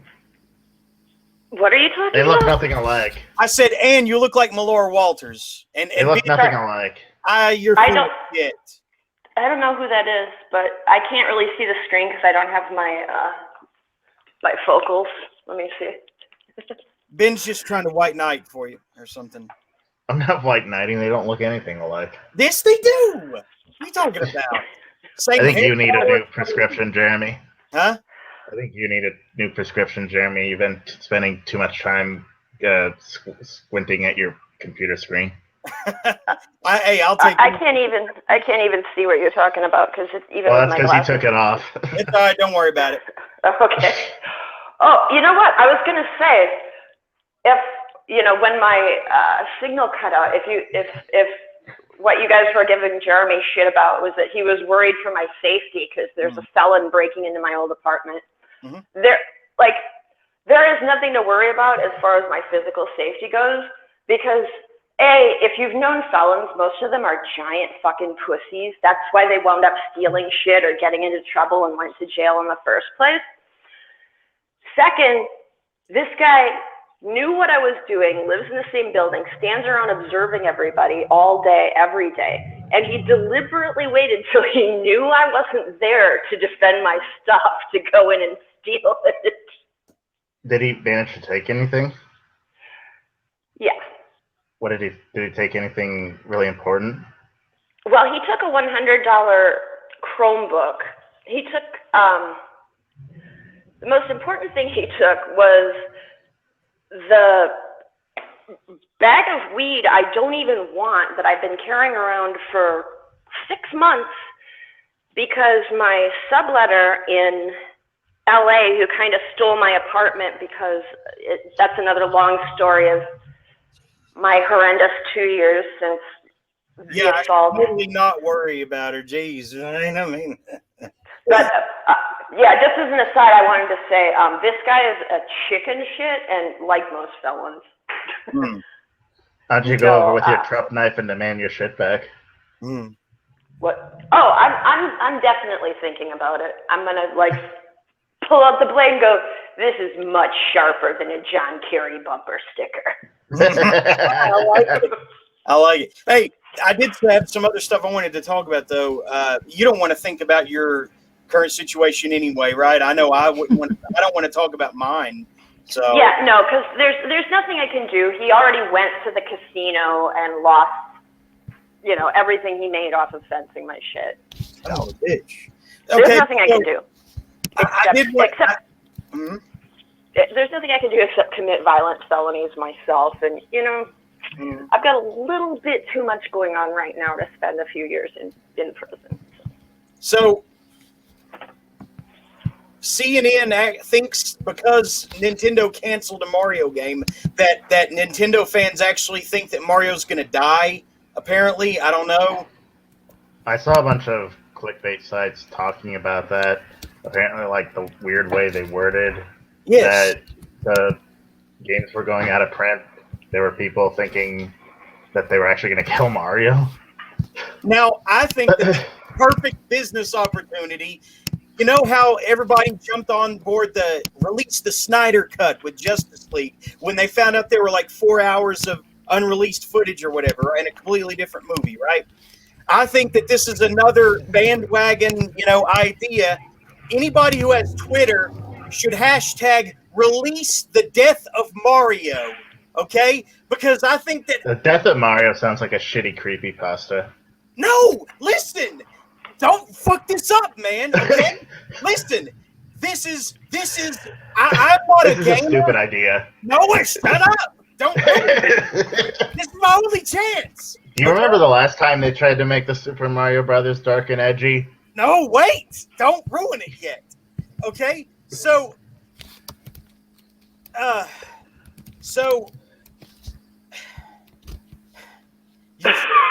you're trying to deflate the idea. No, you can't do this to me. Okay, this is a stupid idea. What are you, gay? Man, I haven't heard anybody get this upset over Mario Brothers since I was 12 years old, and my cousins, who were the only people who had the Nintendo PlayStation, brought it to my grandma's for Christmas, and we were all fighting over who got to play. The Nintendo PlayStation. Anyway, I'm not much of a gamer these days. Whatever, I don't care. I'm not a gamer these days, but I would play any console that had a Death of Mario game. I'm telling you, it's the next thing that Nintendo should do. The Death of Mario. Think about it. He could finally have. Don't shut up! Don't ruin it. He could have a ghost. He could finally have a Boo ghost power up. Boo, the thing that the ghost that advances on you, and then until you turn around, and then it's like, oh, you could finally have a power up for Mario of that. This is a great idea, and also Lakitu could be like Mario's guardian angel. This just happened. This all like materialized together. Lakitu's the guy in Guy the with cloud the with the cloud. camera, right?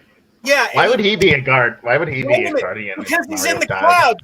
And I just happened to name the title of this video after that before I saw this thing. So it's like Destiny or something that the death of Mario was the next like video game like to be created organically through social media. The death of Mario and Lakitu. It turns out, well, finally, after all these years, we find out, oh, he was never after Mario to begin with. He's actually like his guardian. He's like there to look out for him. He just never realized and jumped into the clouds on his head and shit. And he was trying to help him the whole time, so you could play as Lakitu. Huh? He threw spiked shells at him in the older games. No, he was throwing them at the turtles and the Goombas and stuff. It was They don't hurt the turtles and Goombas though. Well, that he meant to. It was a mistake.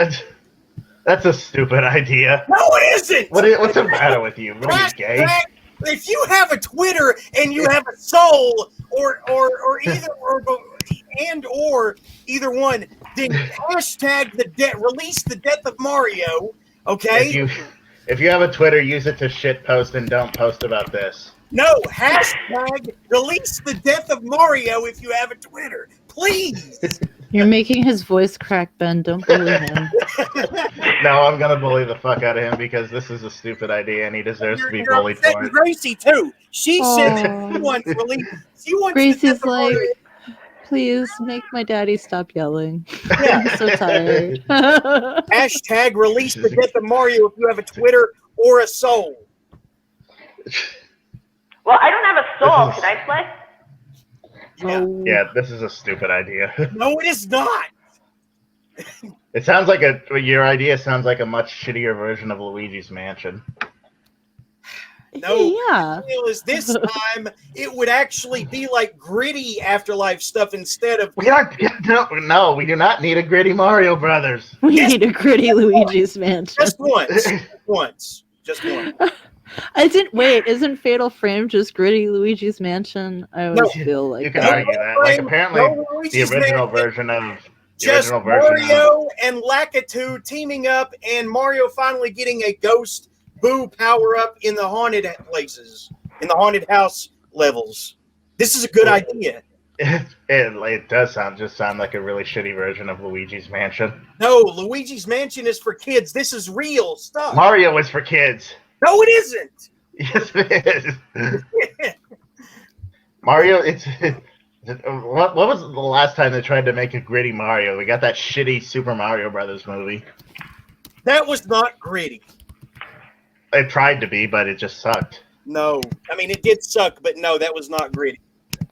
Hashtag release the death of Mario. You can see that Ben has no influence on this campaign. It's gonna No go. one's gonna pick this up. This is stupid. This is your dumbest idea yet. This is a good idea. It's perfect because they think that we think Mario's dead. It's stupid. Mario's not dead. Nobody except a few clickbait authors thought Mario was dead. That we think that, so we're going to shove it back in their faces. What did the CNN article even actually say? I didn't bother to look it up. I didn't bother to look either. All I know is I don't care what they said. All I know is that it happened, and now we have a chance to make Nintendo make a Death of Mario game. It's a good idea. It's not going to happen. Say I will live in a world without Luigi. No, that was dumb. Yeah, I'm sure. Like it, you should go ahead and write out that idea and mail it to Nintendo of America, and I'm sure they'll get right on that. I'm going to. You think this is the first time that I've ever submitted an idea to a company for their own product? No, I don't think it's the first time. Jeremy. By a long shot. Actually, to be honest, I think that I specialize I would specialize in being a creative consultant for some, company that needs fresh ideas for their franchises. And I actually thought about, I don't know about the legal standing I would have to do so, but I would love to put some sort of like book together with each chapter, like making different suggestions for abandoned or stalled franchises, like for instance, the Death of Mario, or my E.T. versus Gremlins idea, which a lot of people seem to think was a good idea. Now, you did think that was a good idea. You can't lie about that. Regina, you said it was a good idea, E.T. versus Gremlins. Did I? Yes, you did. Yes, you did. How recently had I taken my edible that night? That was a few months ago. You can't now. Wait, okay, so it was what versus Gremlins? Say one more time. E.T. versus Gremlins. Okay, no, now when I slow it down and think about it, I do see the merits of this idea. Mhm. I do, especially if they team up at the end and then E.T. is like leading a gremlin army Wait to a build a minute. spaceship. You can't do that. Well, I like it when they Look team up up. what I I put in the don't, private it's chat. like with Godzilla versus King Kong. I don't really want to see one fight the other because I think they should be friends fighting another monster. So There it is right there. I pitch an E.T. versus Gremlins crossover. There it is right there. that's See? right. Good job, Jeremy. I'm glad that you have evidence of your outrageous claims because without them, it would be too easy to gaslight you. Listen. So I'm thinking I could put a book together out, with each chapter, like going over the specifics of who owns the rights to which franchise and how they would they would go about doing crossovers or whatever idea they're I'm exploring for them. And so I would call it like spitballing Hollywood. I like that name. That's a good one, Jeremy. That's good. I feel like, oh no, Ben just was so disgusted he left, I guess. What the fuck? What is this? He sent a Goodreads link. What is Dear Nintendo, wait a minute. Okay. I think he just made it like a bullshit quote from me on Goodreads. What is this? It's from the book Overqualified by Joey Kamal. Sorry, my screen froze, so I had to Wait a minute. So this guy already did it before me? Oh, that's one of the chapters. The idea of Overqualified is like it's a book of like fucked up cover letters to various companies. You mean he already thought of my idea? What did you think of this? I told you I was going to call it Spitballing Hollywood. I'm still going to do it. I'm still going to do it. Dear Nintendo, we need a new Mario game where you rescue the princess in the first 10 minutes, and for the rest of the game, you try and push down that sick feeling in your stomach that she's damaged goods, a concept detailed again in the profoundly fixed negative instruction booklet. And when Luigi makes a crack about her and Bowser, you break his nose and immediately regret it. When Peach asks you in the quiet of her Mushroom Castle bedroom, "Do you still love me?" You pretend to be asleep. You press the A button rhythmically to control your breath. Keep it even. Yeah, that's kind of what it is. Just these cover letters to various companies that belies a very depressed and very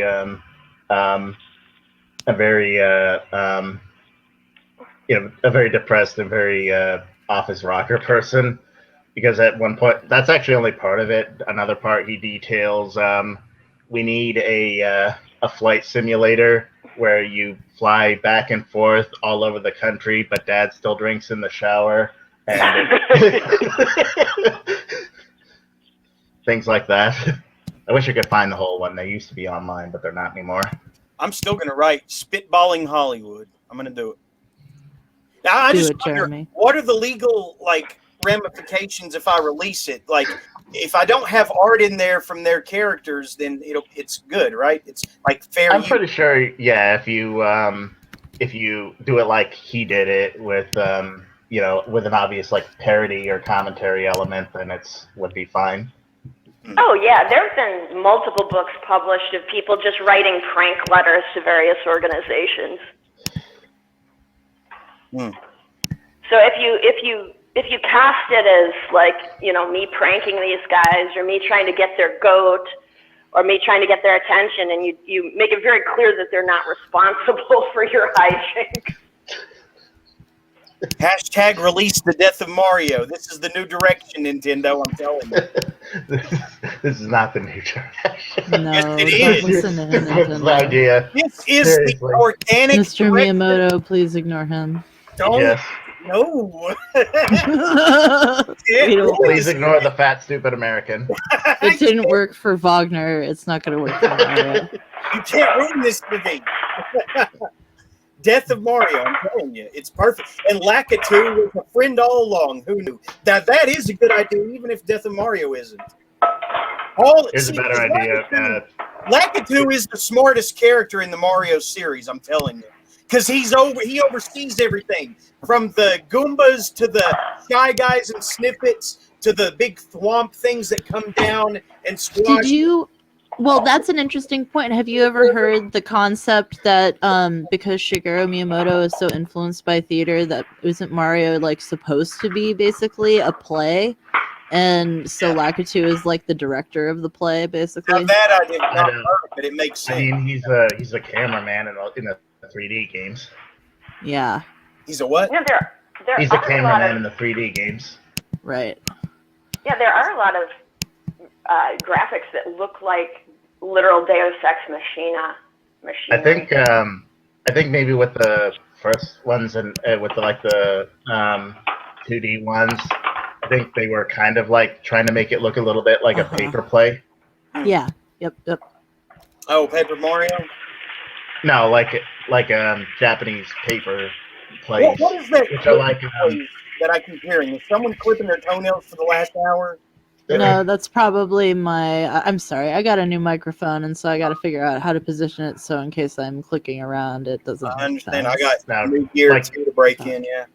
like Japanese paper plays. They're sort of a form of Oh, I know what you're talking about. telling. Yeah. Like they tell stories with the one picture, drawings.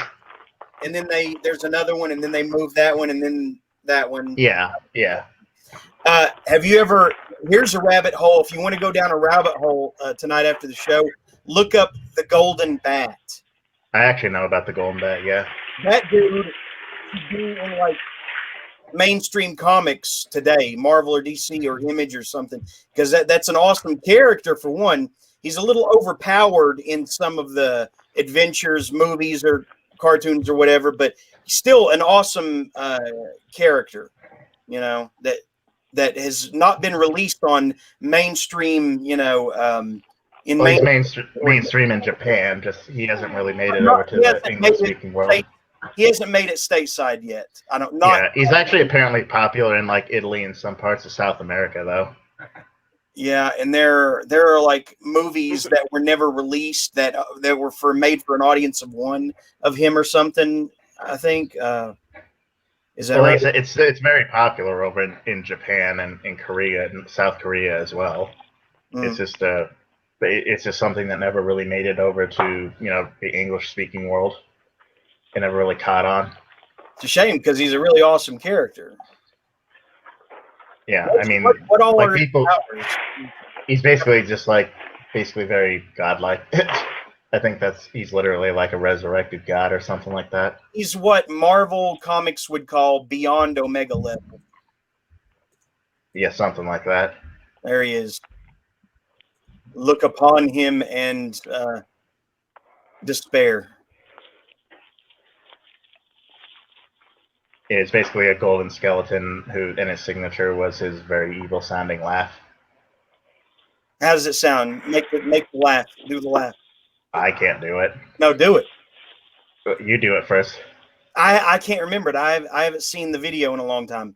Just like think of any evil laugh you can think of, and it's like that. Okay, well, do any evil laugh you can think of then. There you go. Something like that. Yeah, you really are a weeb. I knew I could pull that out of you. What a performance. So anyway, hashtag release the death of Mario. That's the new direction, Nintendo. If you insist. Thank you. So you have a Twitter and you're going to repost it, right? No. Please. No. Do it. No. What have you got to lose? My dignity.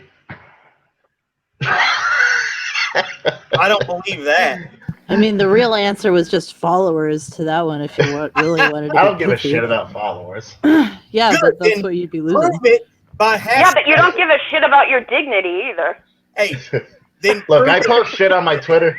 Look, I post shit on my Twitter about fucking putting Easter eggs in people's asses, and this is I saw beneath me. that. That was funny. prove you don't care about followers by hashtagging release the death of Mario.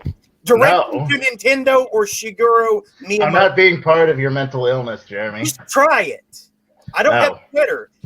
No, I'm not being part of this. This is Listen, stupid. every time I try to start a Twitter, it gets banned within 5 minutes before I can even post. Well, that's because you don't know how to get around the mods, and you're very bad at it. You have to use a different email, dummy. No, I know that. How do you think that this channel? Well, don't tweet it. Don't make your first tweet the N-word. It wasn't. I was going after this leader in Saudi Arabia. Well, don't do that either, because Twitter doesn't like people doing the shit like that. I know. Yeah. I mean, the only time I got banned on Twitter was for a day when I told Mike Bloomberg he should kill himself. So anyway, post it if you got a Twitter. You've got a Twitter. Post it if you don't care about followers. I don't have a Twitter. I don't. Okay, Yeah, that's why I'm not posting it. That's not Regina. She doesn't have Twitter either. Regina, I know you've got a Twitter. My Repost. Twitter is doesn't. broken. You can even My Twitter- invoke the idea. of Twitter machine, bro. My Twitter is in the shop. I'm sorry. Get it out there. Get it out there and let people organically. Is this cyberbullying? I'm sorry. Yes. And you got a Twitter, right? For now. No. No, none of us have Twitter, okay? She's frozen. What did you do to her? Your idea She's was so also in the stupid, shop. it made her leave. Come on, you got it. Ann, have you got a Twitter? Huh? No, you don't have a Twitter, What Ann. the hell, man? Stop scaring her off. How about Stop, Jeremy, Okay. stop talking about this Death of Mario thing. You're scaring the hoes. Wait a minute. Put yourself on screen. We'll do rock, paper, scissors. I'm not doing that now. Okay, then without the camera. I'm not doing that now. Without the camera? Okay, fine, go ahead. All right. 1, 2, 3.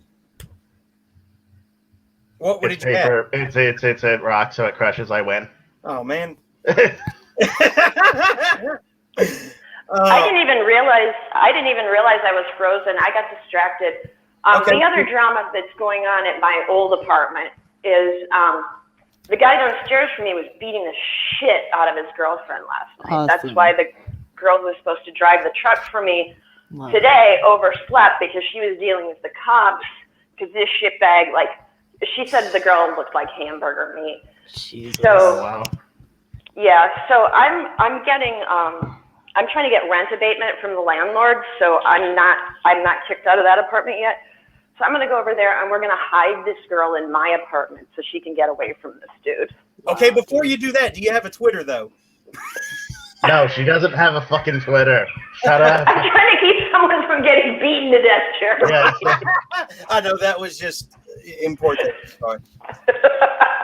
I realize you're joking, but still. Y'all are a bunch of. I guess I'm going to get this movement going myself. We're about nothing if we're not about poor taste, right? I'm going to have to get this movement going myself. I'm going to have to grease the wheels a little bit. Yeah. But yeah, I'm going to be a bit distracted, but I got my Trump 2020 knife with me, so I'll be safe. It's just this girl. Oh my God. Like basically both of her eyes were black and all lumpy, like there was structural damage to her face. I mean, I'm glad I wasn't there last night, even though my not being there meant my shit got stolen. they kept the whole building awake because he was just beating the shit out of her. And then the neighbors went down there to try and kick his door in and stop him. And he was holding his hand over her mouth because he didn't want to hear the neighbors. He didn't want the neighbors to hear her screaming for help. But they could like hear her struggling through the wall. So they decided they didn't want to get in trouble by kicking down their door. So they called the cops, and the cops came. But like the cops in this town always do, this is what they did when the neighbors downstairs from me were threatening me. They talked to the perpetrator instead of the victim. And so they leave because they're like, oh, well, this person says there's nothing bad going on here. And they just fucking... God! Yeah. Like when I called the cops there when the neighbors downstairs were threatening me, I couldn't get out of my apartment because they were threatening me. So they stood downstairs and intercepted the cops and like had the cops talked into thinking it was already a big nothing burger by the time they went upstairs to talk to me. And that's exactly what they did with this guy who's beating the shit out of his girlfriend. She's like cowering in the apartment, hiding from him. And he's talking to the cops like, no, the bitch just got mouthy. And look, I got a scratch too. And blah, blah, blah, blah, blah. So we just have to take shit into our own hands and hide this girl in my apartment and give her some food and tell her to be quiet. Jesus. It's unbelievable. You know, and it's just, you know, I don't know, man. I hate people. I know. Yep. That's the thing. Correct. That's what it just really always comes down to. People suck. It's just like, why are people like this? I just Slipknot had it. Slipknot had it right. People equal shit. Yeah. Well, my theory these days is that we're all standing on the shoulders of giants, and most of us aren't giants. So you've basically got, you know, an IQ 80 to 100 ape walking around with all the fruits of every genius of every human society just piled up underneath them. And they're walking around going, what can I fucking kill? You know? It's like a Master Blaster scenario, except Master is the idiot. Yeah. It's like Pinky in the Brain, but Pinky is evil and he's in charge. You know? But they have a death ray because someone else built it for them. It's like Operation Hunger Force. Shake the complete idiot and malicious one is the one who leads everyone around. Exactly. Look, I should not walk so a child may live. I didn't watch enough episodes of that show to have any idea what the fuck you're talking about. That actually sounds charitable. I should not walk so a child can live. Okay. But I'm sure in context, it's horrifying. No, he basically uses it as an excuse to not investigate something bad happening. Oh, I see. Like just walking away. I should walk. Yeah, that's kind of the attitude of the police in this town. They're like, well, the guy who's beating his girlfriend up says everything's okay, so we'll just go back to the donut shop. Like, how about you look in the apartment where the person is hiding instead of talking to the person who feels okay coming out to the cop car? Yeah. Oh my God. Anyway, yeah, so. And I'm pretty sure the cops still think that they deserve blue ribbon parades because I'm a cop. I put my life on the line for you. Blah, blah, blah, blah, blah. Yeah. I mean. Thin blue line, yeah. Yeah, well, the woman who's trying to help this girl and who I'm going to meet, she actually used to be, that's the thing, she used to be a firefighter and was like, after one of the really bad hurricanes, was diving in alligator and crocodile infested waters to recover people's bodies so their relatives could have the remains and have a proper funeral. And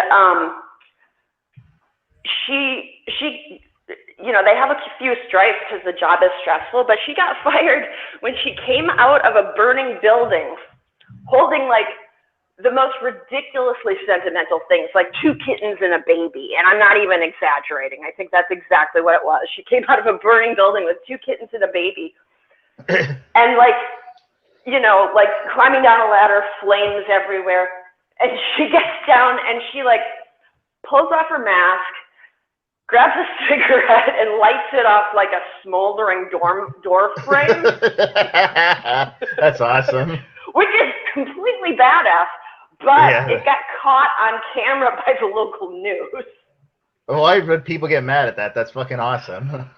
Oh, it's awesome, but she was still wearing her oxygen tank, and it was unprofessional. Yeah. Yeah. So she lost her job, and now she's on benefits, which means, she has to live in this building with all these people who are on benefits because they beat their girlfriend, or they're just too criminal to have a job. And she doesn't get as much money per month as they do.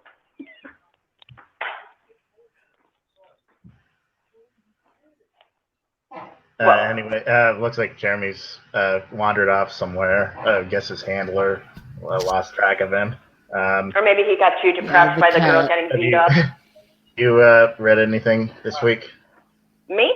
Or been too busy? Well, actually, I've found time to read.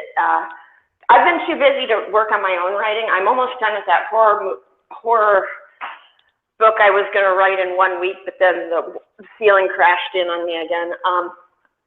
Finishing that up, but there's just too much shit going on this week for me to actually write. So I read a couple of books by, what's his name, Prunty, the Sorrow King guy.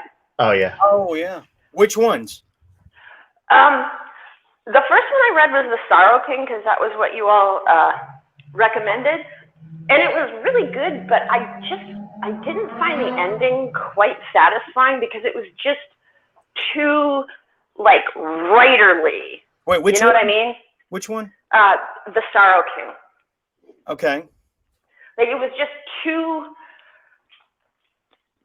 I guess too well fitted for writers to read and, feel like, yeah, that's what writing does, and that's what our community is about. And I kind of get sick of writing being centered around writers, because it's just another reminder of how, like, the quote unquote writing community is kind of a circle jerk and isn't read by the general public anymore, because,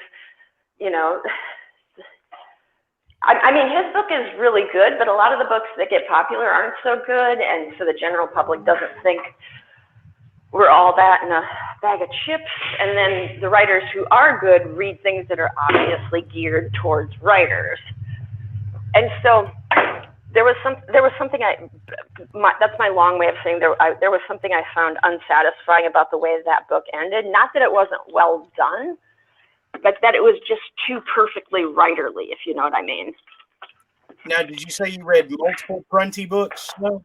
Yeah. Well, see, the thing was, I really enjoyed reading that book. And it was good on a lot of levels. It's just the ending left me with a lot of questions. Like, can he write anything that's not just directed to sort of kiss the ass of the writerly community? Because the ending was good and technical, and it gave me a little warm feeling, but then it gave me this little nagging feeling of like, this is too much insider baseball, I think. I don't want to give spoilers, but since you guys have read the book, you can probably guess what I'm talking about.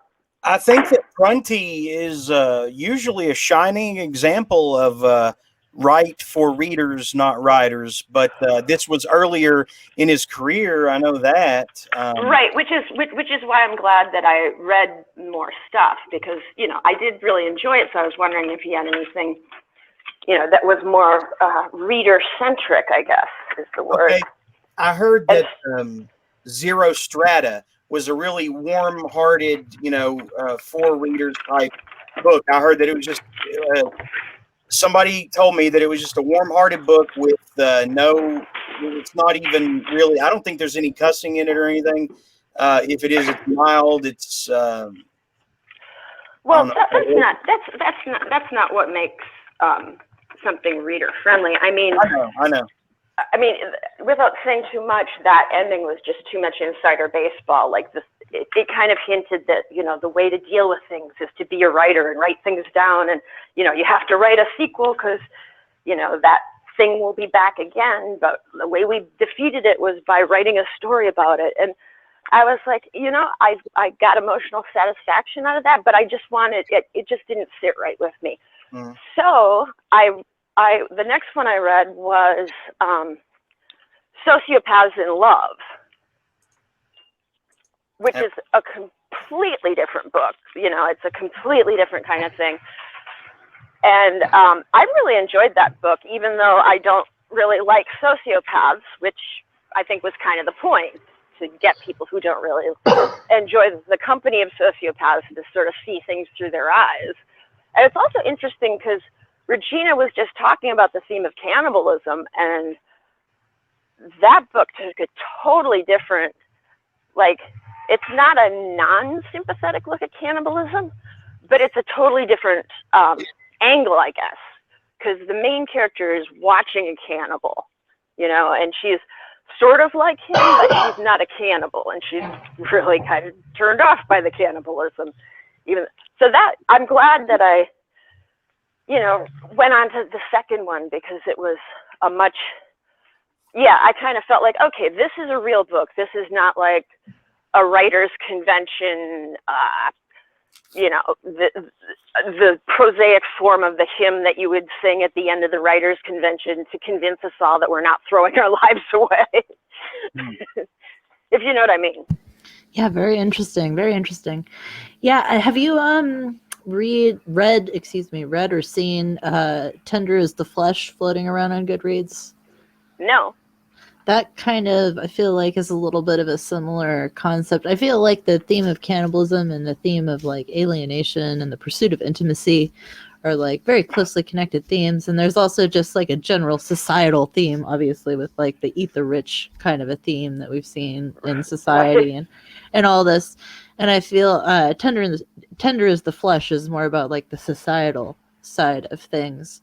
So that's very interesting. So what was the title of this book again, one more time? Sociopaths in Love. That's right. I've seen that title around. Yeah, and there was a Netflix show that I could have sworn ripped off the concept of Sociopaths in Love, but then the two of them really diverged, and I enjoyed that show too. So it's,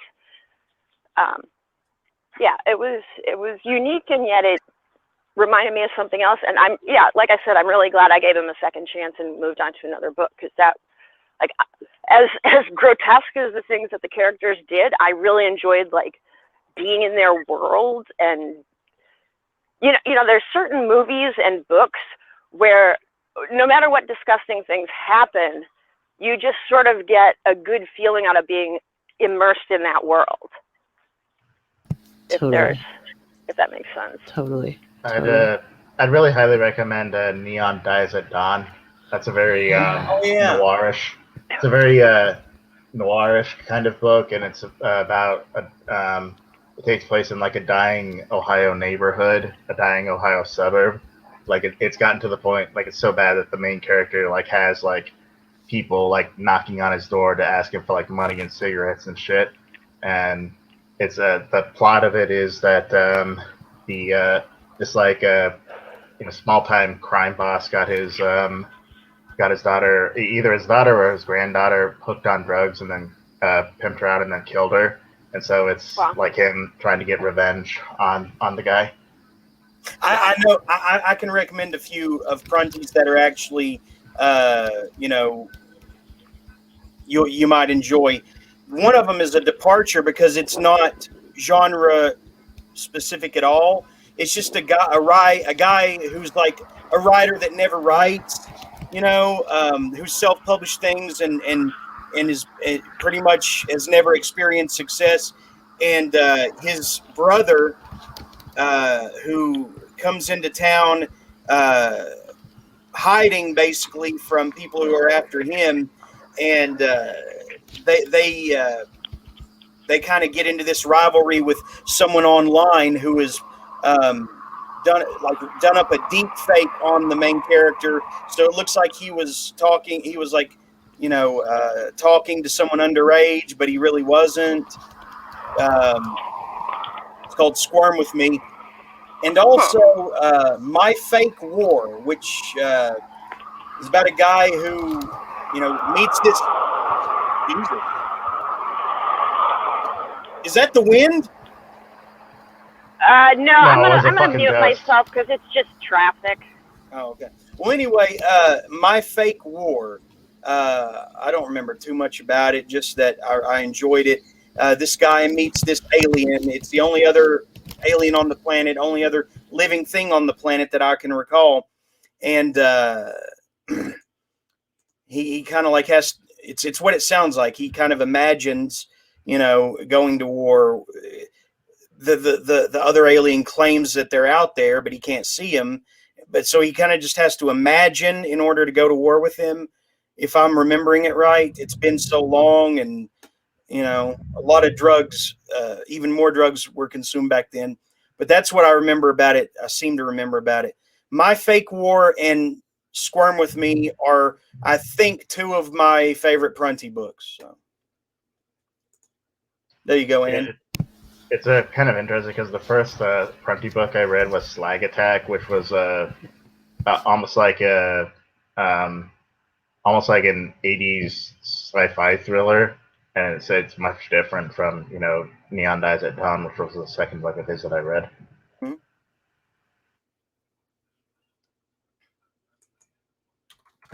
Hell, man, Sorry, I'm not responding because I've got myself muted because it's amazing how loud a single car's engine can be when you're in California and everyone's a douchebag. It needs to become fashionable to not have a muffler. That's what bugs me.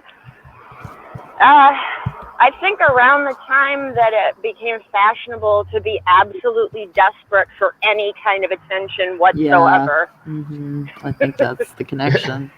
It's like in Judge Dredd, where there's a subculture of people who literally dress like clowns just to get people to notice them.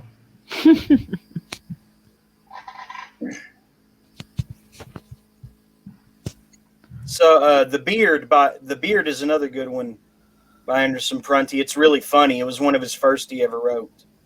That's interesting. Okay, I've been aware. Oh, go ahead. No, I was just going to say I've been aware of Prunty's work for a long, long time, and Sorrow King was the first one, and really I think the only one that I've read of his to date so far. But my God, it's like it's been really interesting because, like I said, I think I was first aware of like one of his first two books.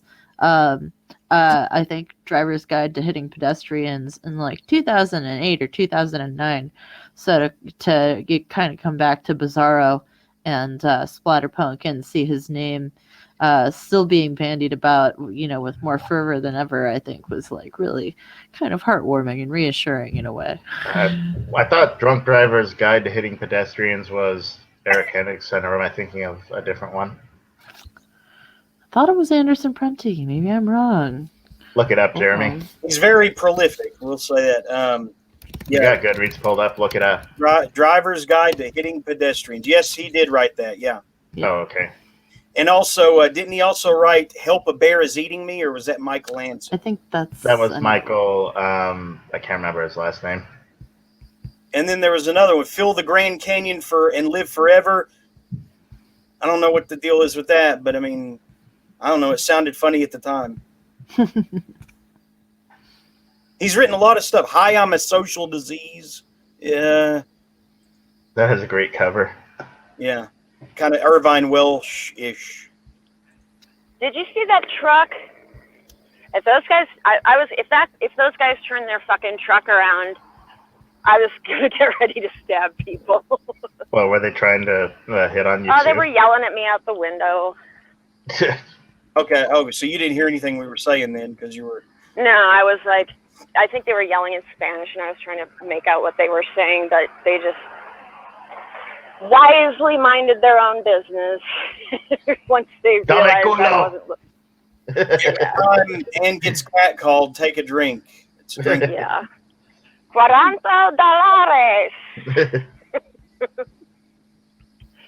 Wow, that was me. See, every time I try to speak Italian or Spanish now, after sporadically trying to study both of them, it comes out neither. What are you doing out this late anyway? If you know people act like that. I'm Everyone going. acts like that in every state. Yeah, especially California, especially these fucking desert rats. I'm actually going back to my old apartment to help the aforementioned former firefighter and her boyfriend load up the truck and, possibly well, she's got my keys, so she can hide that girl in there anytime she wants, but we might discuss some details of that. I don't know. But mostly I'm just going to help them load up the truck and drive it over to my new place so that I can be done with this fucking shit show. Yeah, somebody needs to get in touch with the people who run that place and say, what the hell are you, doing, man?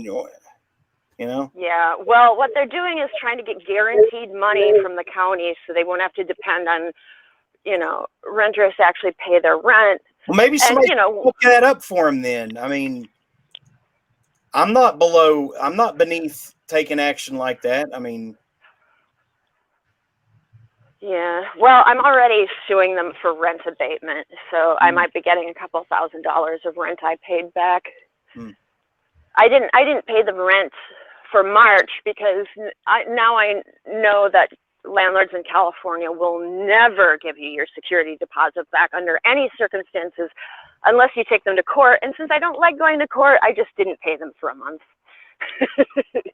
But I'm also suing for rent abatement because I have not had a single day of quiet enjoyment here.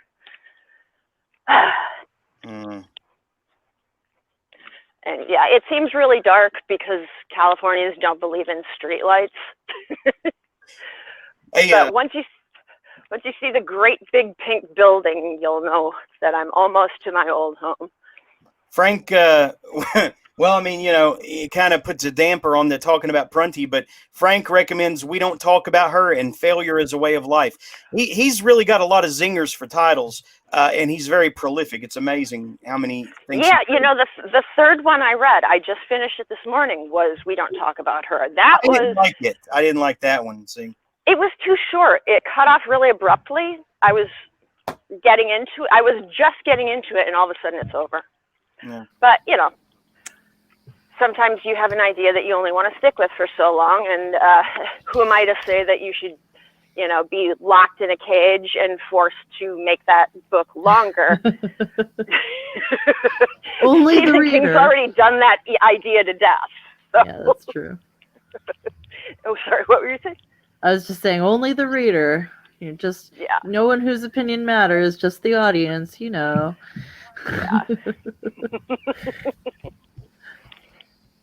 How many retweets we got for the death of Mario? 0. -3. Huh? 3? -3. Yeah, because you lame ass don't get with the movement. Well, I'm not really in front of my computer right now. You can tweet it at me and I'll retweet it in the I morning. don't have a Twitter. They won't let me have one. I don't want it because I hate lying. Well, get a VPN, pretend to be someone else. This shit is very simple. People make stuff. Yeah, but Twitter's not worth that. I mean, I hate social. The only reason I got Facebook is to check in on my girl, my lady friend that did a little dance with the law there a few weeks ago. By check in, you mean stalk? No, I work with her. And by did a little dance, you mean got arrested. I work with her. She lives right down the road. It's not stalking. I feel like anytime you have to say, no, it's not stalking, it's kind of like, Believe me, she has stalkers in her life. I'm not one of them. Well, that's good, Jeremy. Yeah. I know we're just teasing you. You know that, right? But I hated getting Facebook back after all these years. I considered it a badge of honor to not have it, and I still try not to post too much on it. I only got it back, like I said, to see if her mugshot would pop up anywhere, on there. If she would, flaunt it or something. But and to make sure she's not getting herself in deeper when she's not at work or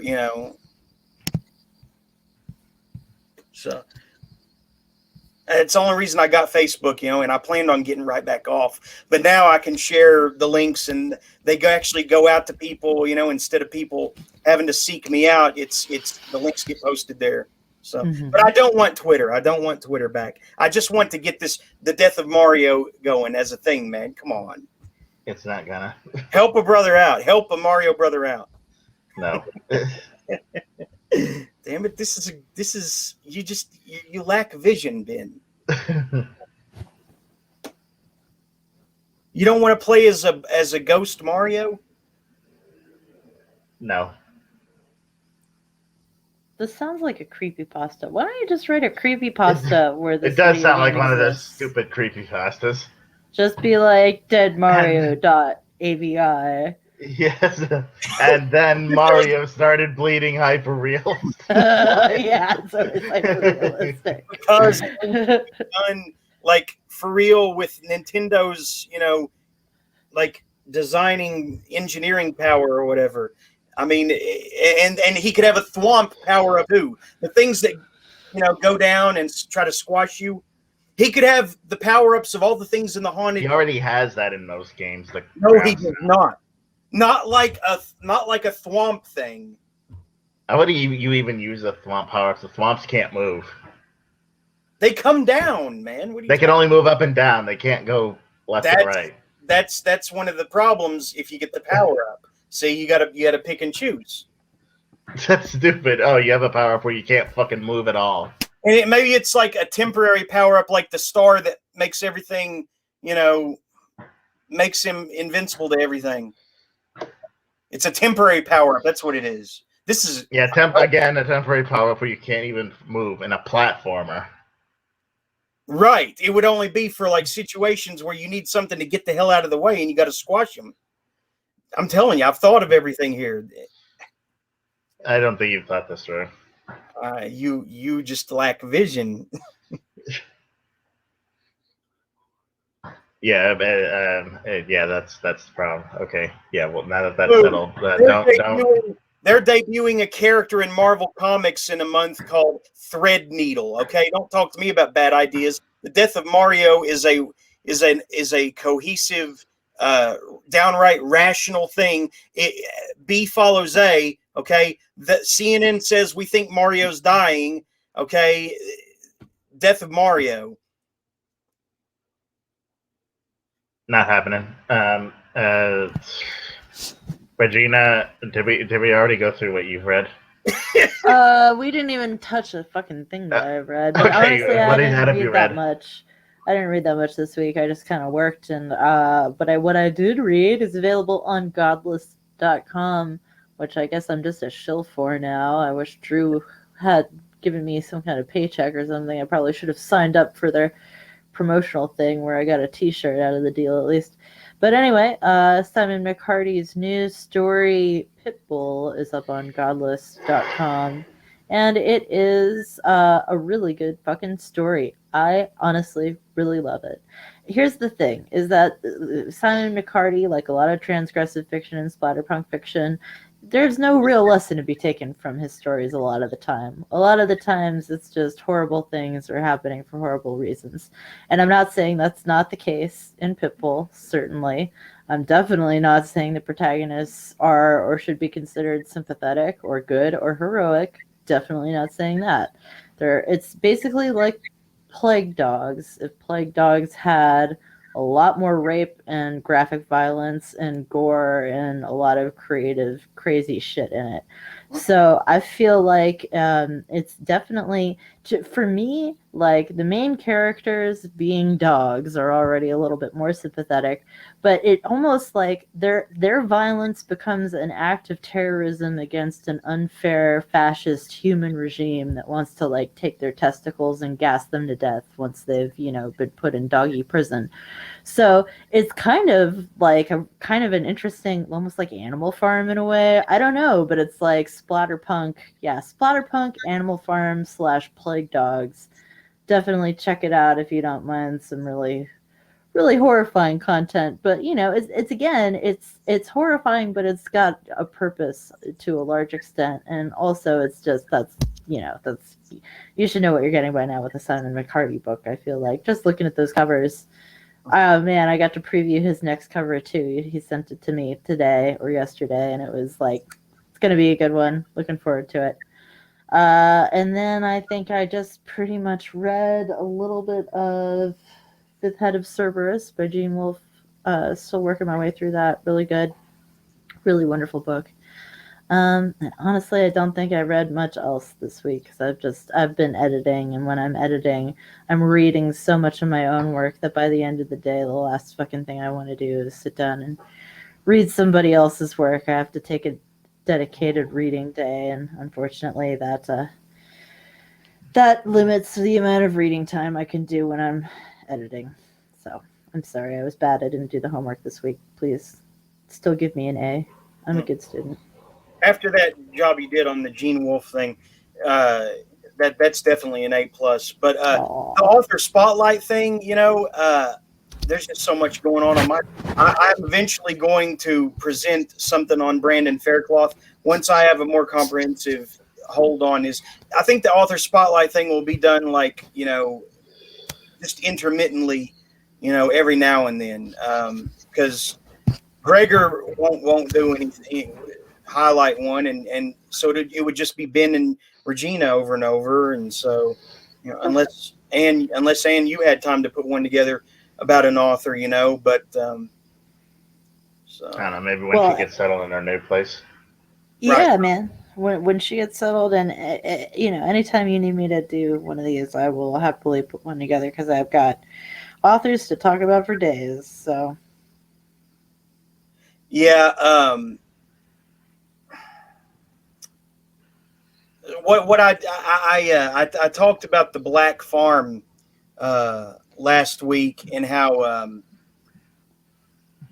it was a refreshing take on the afterlife. Am I boring anybody? No. Black Farm is really interesting to me. I'm really wanting to read that book specifically. I keep seeing it everywhere, and specifically the sequel, Return to the Black Farm.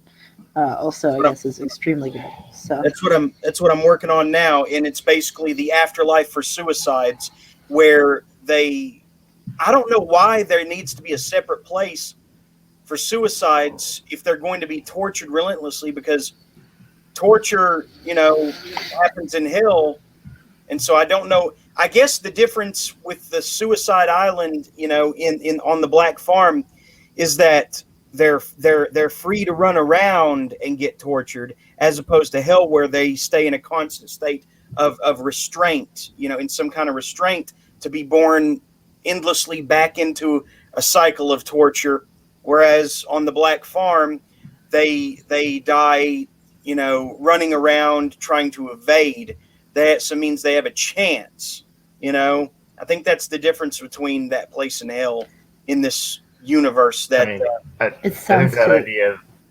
I think. Go ahead, Regina. I was just gonna say, it sounds to me like that's just a metaphor for post-death. Like if you're just in hell, you are so unconscious by definition, you can't even realize you're in hell. So you're completely bound to your torments, and there's just no even escape. But when you've committed suicide, I feel like there's got to be a moment in there where you see everything very clearly, and where you're just like, oh shit, I actually did have the power to choose something better for myself.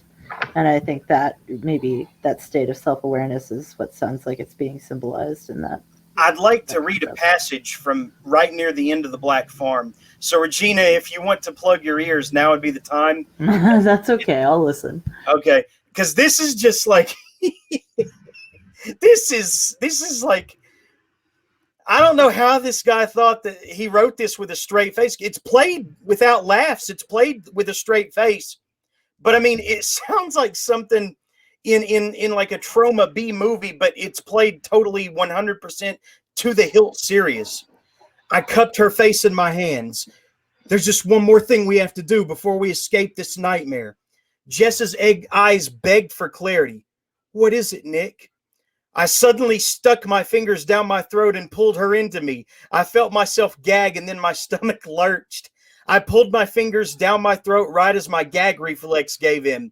I pressed my lips to Jess's and projectile vomited down her throat. I felt her buckle in horror, desperately trying to shove me back, but I held her tight, my mouth sealed over hers.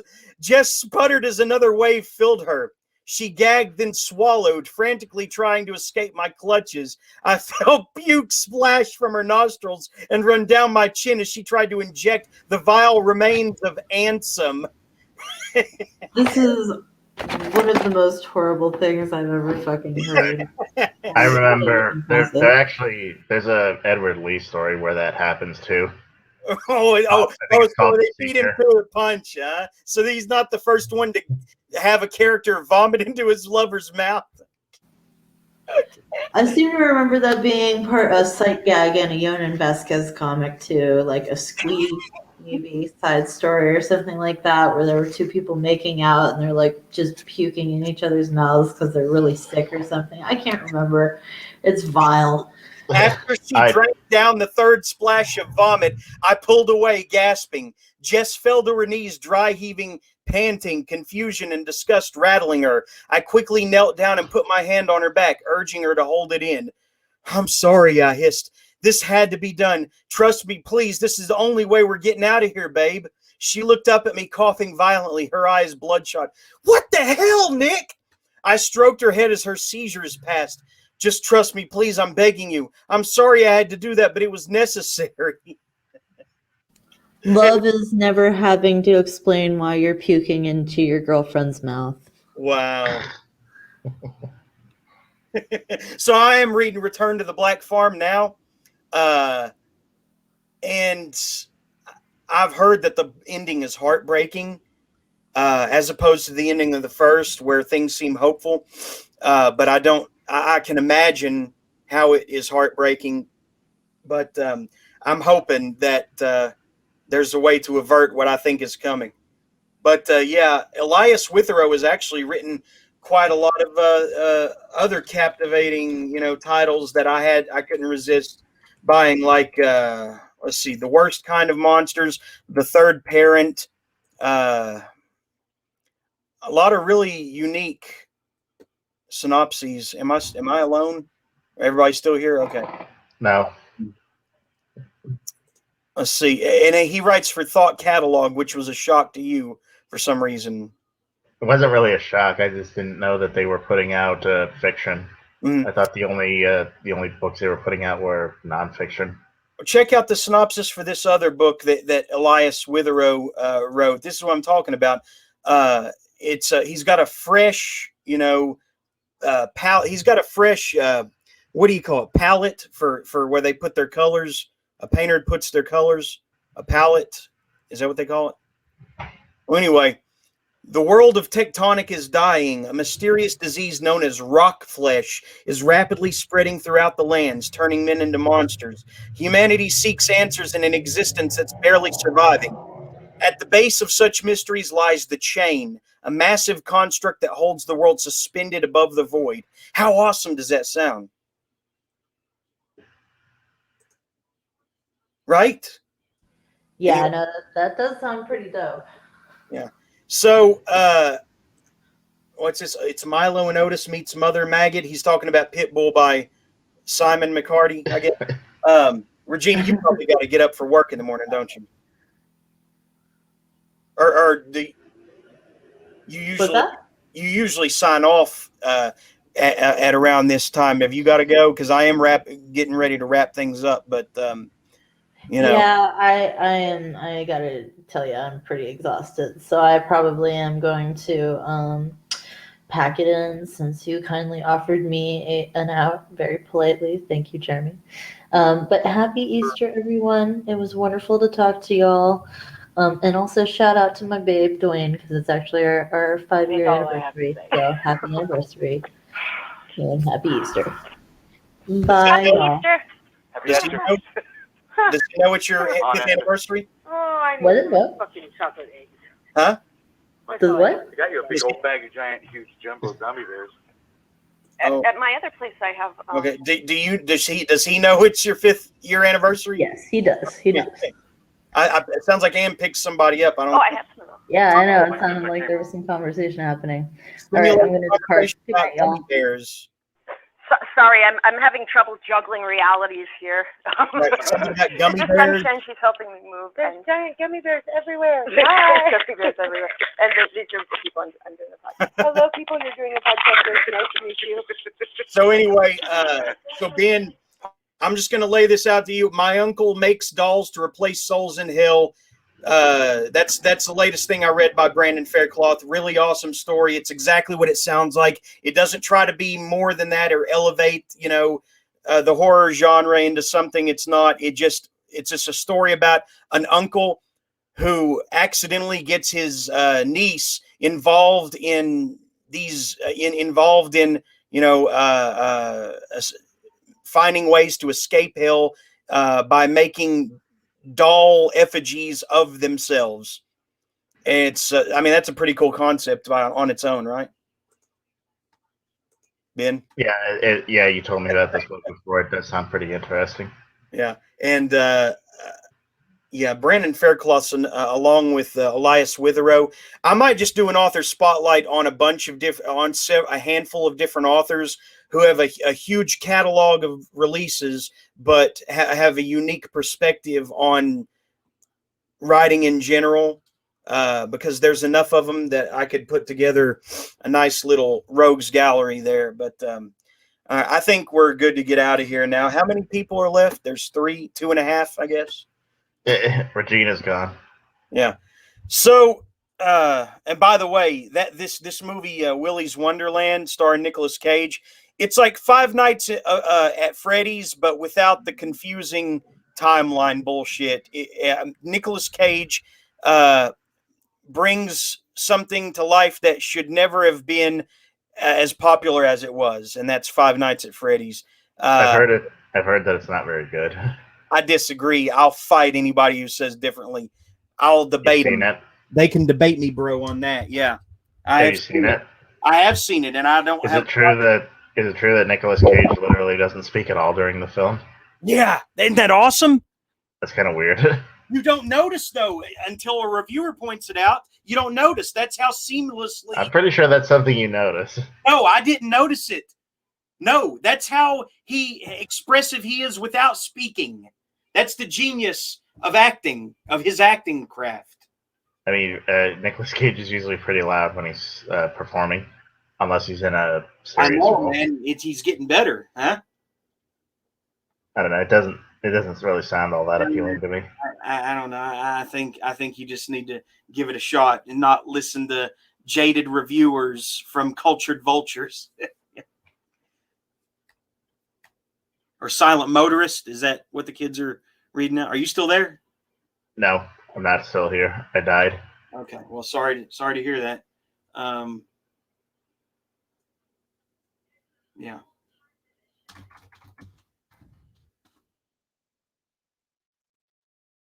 I think you should give it a chance before you knock it.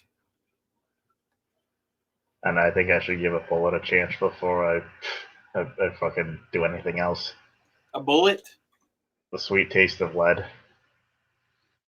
Nicolas Cage is a good actor. He can be, yes.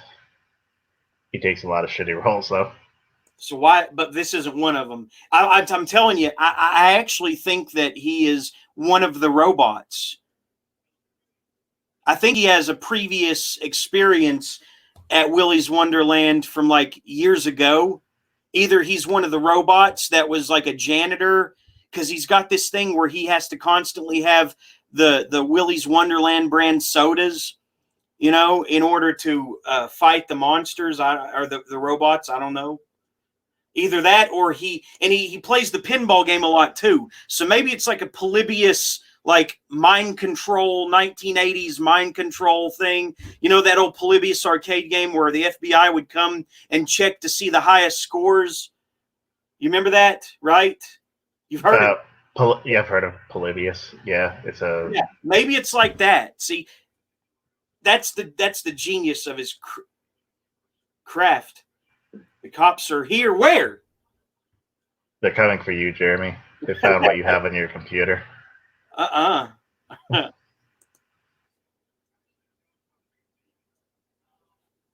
Ain't taking me. She's talking about That's the sound of the police. She's talking about her apartment, and they should be there. Good.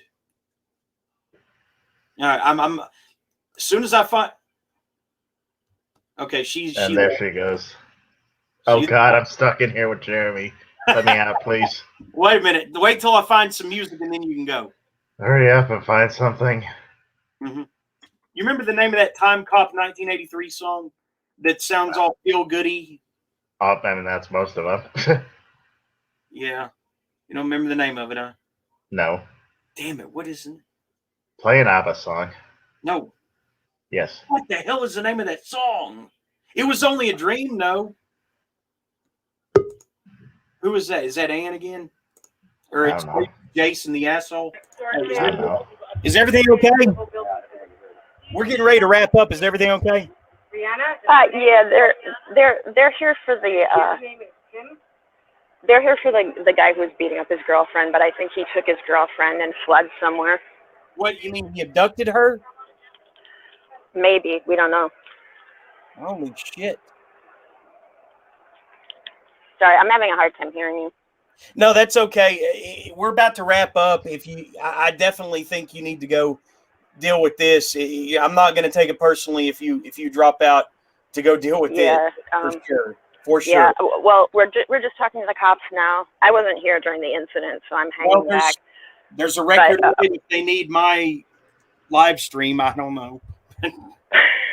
Well, I don't think there's going to be any evidence on here, but yeah, we've got the truck packed up here, and we're just about to like bring my couch and shit to my new place. It's just Sunshine was the person who called the cops last night when he was beating her up, so they're talking to her. Good Lord, what a nightmare! Why is it so many men cannot control their emotions anymore? I don't understand. Low T. Low testosterone? Is that what you said? Yeah. Good Lord, yeah. This is an epidemic of God. I'm just trying to find some music.